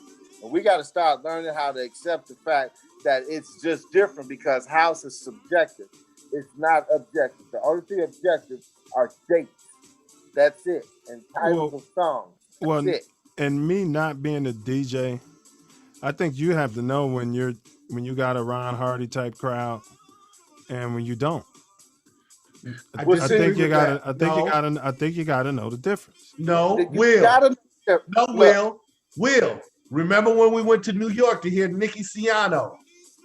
The age group was from 65 to 15. and he rocked them the whole night. The whole That's because, again, that's because we were finding out that these parents were bringing their kids to the parties with them. But it's still teaching your child about the music that's being played. I myself personally, I don't teach my son about my music that I play, that I listen to. You know what I'm saying? He's listening to a whole different genre of music that is in his world. So that's what I'm trying to say. But music is universal. So you can take, if it's a beautiful song, you should be able to rock a party. And when I was a kid, I used to be listening to my grandparents' music and like, man, and you in church. Exactly. Yes, but then there's music but there's gonna be different than what they listening to in Harlem than what you're gonna play in West Virginia. Let me explain something to you. I've been spinning at the Debauchery Ball now for 16 years. 16 years ago, that set that I played 16 years ago, I could not and will not be able to play it today. Because one, that crowd is 16 years old. So they're not moving around and coming out as much or moving as much as their body. But looking at Mike's body language, he thinks you can. Look. So Will and I have this argument all the time. I hear you. Over the years, I started seeing my audience at the Debauchery Ball get younger. Now I'm looking at 31-year-old women, 27-year-old women. I'm not looking at no woman that's 40 years old, my age, that know about Deputy of Love. I'm looking at a 27-year-old and a 31-year-old. What do they know as regard as house? So now I got to keep my ear to the ground. Facts. And listen and see what these younger Black women are listening to and consider house music. But I feel like there should be a bridge. There should be a bridge. Thank you, a bridge. Will. Yes. Tell him. Then you got to be able to. Yes, because it's all, we're all connected. Going all the way back to Africa, we're all connected on this long timeline with our ancestry. You know, but still. I mean, this is a philosophical question. Like, Mike, could you rock a party for your great grandparents? You know what I mean? And they think, yes, I could. With today's music. With today's music. Yes. See, that's see, and Will's saying no. Yes, here's the thing. No. Here's the thing. You start off, you feed them with some of their stuff. Yeah. Some of their stuff. Then as long as you wait. What was I just saying? No, you said no. You said you wouldn't play. No, I gotta start off. Okay, who's the one at Debauchery Ball right now, standing in front of thousands of people playing? Me. Okay. I look at that crowd, and when I see that crowd at 31, 27 years old, not 45 and 55 years old, where they gonna know the songs that I know, I now gotta listen to what they understand as house music. So now I got to gravitate and I got to start playing things like Superman. I got to start playing things like Hey, Hey. Well, yeah, and I think you guys are in agreement. And then when you play Hey, Hey, you bring in Deputy of Love, and then you just embrace both cultures, both age groups. Wait. Just that quick. Wait. Let's not get it wrong, my friend. I do it every year. I start off with that music and go right into disco right after it. Let it be known. So how do they receive it? How are they jacking to it? They love it. By this time, the party. So thus, music is universal. Period. The end. No, not everybody. There is no age limit on music. Not everybody can play it. Not everybody. That's why there is no age limit on music. That's why people like Frankie Beverly and Maze haven't made a new album in over 30 years, and they still gods. They still the GOAT, because music is timeless. Okay, well, we'll say this. Do you think Beethoven was more popular in his day, or do you think Beethoven's more popular now? You think you were more likely to be at a party and play some Beethoven than people are like? No, Beethoven was right. Okay, remember? Hey, I'm glad you bring that up. What about the song? Remember? What about the song back in the 80s, Rock Me Amadeus? Amadeus. What about they were talking about a gospel god back in the day. Rock me, I'm a dance. What about I always thought that Beethoven's song. I Fifth? never understood it. What about Beethoven's Fifth? Dun-dun-dun-dun. Right. They remixed that so many times. But they're updating. What was the But band? that's an update. ELO? Nigga, that's house. Right. ELO made that. That's right. Beethoven is motherfucking house, motherfucker. See, so Right. house, So, you know yeah. what house is? You know what house You is? talking to musical House is a motherfuckers. bunch. Let me explain what I think house is. Beethoven is house. It's a bunch of thirsty, ambitious, young Negroes from the South Side and the West Side, of Chicago, maybe the North Side, gangstering music in loops and saying that's house. That's house. Because I mean, we're talking about Beethoven now, and now he's saying that's house. You know what I mean? So See what I mean? That's what, and it's still going on today. It's all good dance music. That's house. Dance music. Nigga, that's house. Man, that's how it was too. See? You hear something, oh, that's house. Or you hear something, that's hip hop. You know, and that's just us just labeling stuff. Yeah.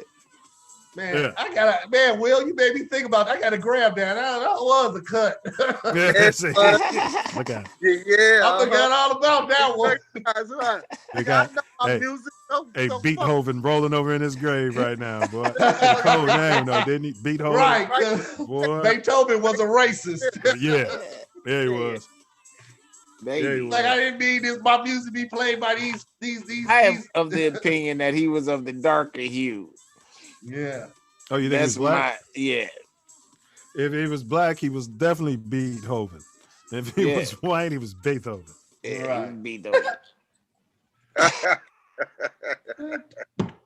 Hey, so Mike, we'll hey, but Mike, I'm gonna drop my number in the number in the thing, bro, and then we'll link up and try to schedule you for one of these house panels. Maybe we can do DD somewhere down the road and whatever, you know what I'm saying? So I'll drop that the number in the chat. Grab it, shoot me a text, and then we can go from there.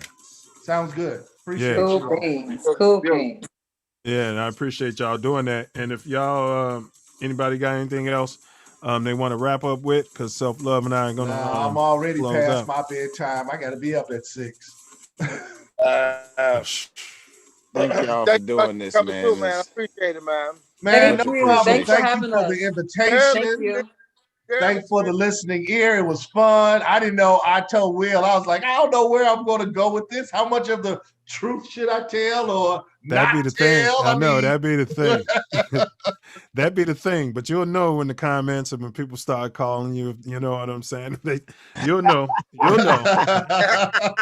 You'll know. My mom's finally stopped calling me about stuff I've been talking about on, live on air. You know what I mean? So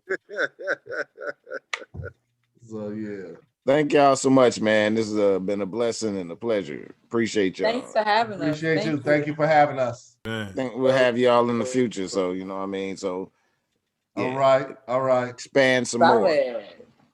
Lovely. On that note, gentlemen, good night. I'm about to get in these covers and get up and start my day tomorrow. Man. Me too. Good night, y'all. Hey, good night, both of y'all. Rock me, Amadeus. Hey, Noop. Yo, thank you again, man. I appreciate the platform, man. Appreciate you, Noops. I love you, man. I love you. Y'all good brothers, man. I love you, man. Y'all some good brothers. Man, I love you the more, good Noop. I love you more, brother. Much appreciation, Noop. Yes, sir. It's always a great crowd, huh? The house community. Yeah, man. It's a blessing, man, every time. Man, always see what's going on, and they open and honest about things. So yeah, bro. It's been a learning experience. Everyone, we heard things we hadn't heard in the last two. So can't wait for the next one. Man, facts. So this is what was this, the 27th? Yeah, so we got an open date on Wednesday. We'll let y'all know it's coming up on next Wednesday here. We're gonna have a surprise lined up. Something That's right. Something special for the Self Love Nation. Right, Self? Yes. Gonna dish it in big and heavy. So get ready. Facts. All right, so let's see. Let me just check the chat real quick. Man, I don't know what happened, man, but I froze. My whole thing shut down. I don't know if it was my internet or nothing, but Yeah, I saw that. It was very weird. I was like, because All right, it was a trip. Yeah, I'll talk to you about it. All right, so Ace, it was great to see and experience the Chosen Few picnic from behind the museum to the huge event. Yeah, big up, Ace. Chosen Few was an event. I was able to attend one or two, I think two. Yeah. Yeah. And Disco Poetry AEC says Beethoven was black. So you had some confirmation there, Self Love, from somebody. Yeah. There you go. Beethoven was black. Maybe we'll do a show on that, Self. Was Beethoven black? We can do a show on all these questionable people who were black. Well, because what happened, people went into area and stole all the history, and then they made the Dark Ages and where they burned it all or whatever, and then there was the Enlightenment when they claimed it all. When they whitened it all up. Yes, and claimed it all. Yeah. Yeah, and whitened it all up. Whitewashed it. Completely. Pink washed. Yeah. Completely. So, a lot of those people are not European. So, and if they were, they definitely weren't 100% European. I mean, come on, right? Well, the first Europeans were not exactly. So, I mean, exactly, and I have reason to believe there's a lot more mixing going on in those days than they're letting on. Yeah, because it was not as big of a deal. Yes. Before there was a time where they needed to dominate and have slavery. Correct. Where they can, I just by the eye test identify who's a slave. Once they decided that. Yeah. Correct. Once they sat down and decided that this is the direction we're going to move in and went in that direction, then it became an issue, and they made that a narrative and started telling their kids, don't talk to him, he's darker than you. All the programming, all of the programming and all of the propaganda, all of that. From that point because I remember at Ray School, Self, we had went to school, good mix, mainly pink people. And as you get older, the relationship with the pinks get more and more strained. It's weird. It's weird, bro. It's almost like one summer y'all playing baseball and everything together, and you come back the next summer and they're standoffish, like somebody's had a talk with them. You know what I mean? They get to talk. Yeah. Mm-hmm. They get to talk. They get to talk. And you have to make a choice if you want to get your trust fund and all this and that, or if you want to what? Just go around and have fun.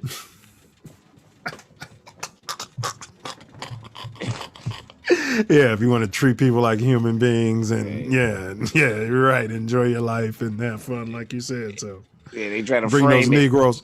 Right, try bring to those frame Negroes it differently so that they don't sound there'll be a racist dog to whistle. themselves. A dog whistle. Yeah. Oh, nice intellectualized dog whistle. Just want to have fun. Self, they used to blow it right in front of the black kids when you're at their house. They'll blow. Yeah. Yes. Yeah, I know you've been around that. Yeah. They're blowing that dog whistle right in front of you. And I'm looking like they think I don't know what the hell they're talking about. Like real talk. As you know, adults used to have conversations with me when I was a little kid. So I'll be over their house and they just think I'm just this regular, Yeah. They could talk over me and I wouldn't know what the hell they was talking about. And what I mean? you can comprehend the words better than them. Yeah, looking at them like, and they be looking at me like, oh. And then they notice and be like, it was. Hey, bro, I swear, man, I used to be on the same thing. I was like, wait a minute. And they're still going on and on with this. Yeah. Yes, I can hear your whistle. Yeah. And the thing is, the kid already knew. that Well, the kid knows that you can hear the whistle. Right. That's what I mean. That's Or what you wouldn't be with that kid. Right. Right. Yep. And that you already know what it was said. The kid was like, "Oh no," trying to stop it. And the relationship is usually shattered after that. Yeah. Yeah. It's never the same. Yeah. Poor kids that they have to go through that. Go back to Billy's house. Yeah. You don't go back and you don't hang out the same in school. It ain't the same. It ain't the same, man. Right around 6, 7, you start, bro, I'm telling you, man, you start going to their house for parties. The parents are looking at you funny. Who is this? You're waiting at the door. When you're little kids, come on in. Yeah, he's in the front. Come on in. Wait, you want some cookies? When you're young and black. But when you're that Negro, wait outside. Organically, by 5th grade or 6th grade, I started going to all black school. Just organically, you know what I mean? Where me and Coach went to school at. Yeah. Yeah. I was with him, and I just saw how it happens. Yeah. And then by the time you go off to Kenwood or whatever, the whites are with the whites, the blacks are with the blacks. Right. You know what I mean? Regular old Chicago schooling. Yep. Crazy. Segregation. It's crazy, man. Well, looks like they're going to start playing this off this fall, the January birthdays. This was called January 28th. Big ups J. Cole. Big ups Miliac. Aunt B. Man. Stace, dude. All the birthdays. Taja's friend, Roxy. I believe, yeah. Aunt B. Aunt B. What's up with Aunt B, man? I don't know, man. Been a minute. Hey, you going to ride down on him or something, so. He gets it in. He works. Man, that dude, boy. Post office. Hey, when he ain't working, he's thinking about working, huh? So. Man. You don't hear from him, so I think so. He's chilling to the Mizax. Hold on a second. I'm trying to find what I'm doing here. Yeah, but all the birthday cats, though, man. I mean, hey, my baby girl, January 30th. Yeah. Gabrielle Noel. Yeah, because we're not going to have another show before Gabby's birthday, huh? Nah. Well, happy birthday. Man. Love you so much. Man. Miss you. Gonna see you soon. Man, Gabby. That's from your uncle. Bullets of boomerang. Stand your ground. Murder is suicide. An eye for an eye. Silence is violence. See something, say something. That's factual. Greed plus ego over fear. That's slavery. Charity plus humility times love is freedom. Do not, under any circumstances, answer questions for anyone that you do not know. But you better question everything you've been told. Fear is an illusion. Vibrate love. Forgiveness and charity is the highest forms of that vibration. So, do something charitable for your enemies. And your ops. Hurt people, hurt people. Healthy people, heal people. This dude texting that. Free Larry Hoover. Free Jeff Ford. Free the guys, man. Prison is slavery. Walk. Take a promenade. Take a promenade on H2O. Move mountains. What's it take to move them mountains? faith the size of a mustard seed. We're gonna check y'all out Tuesday.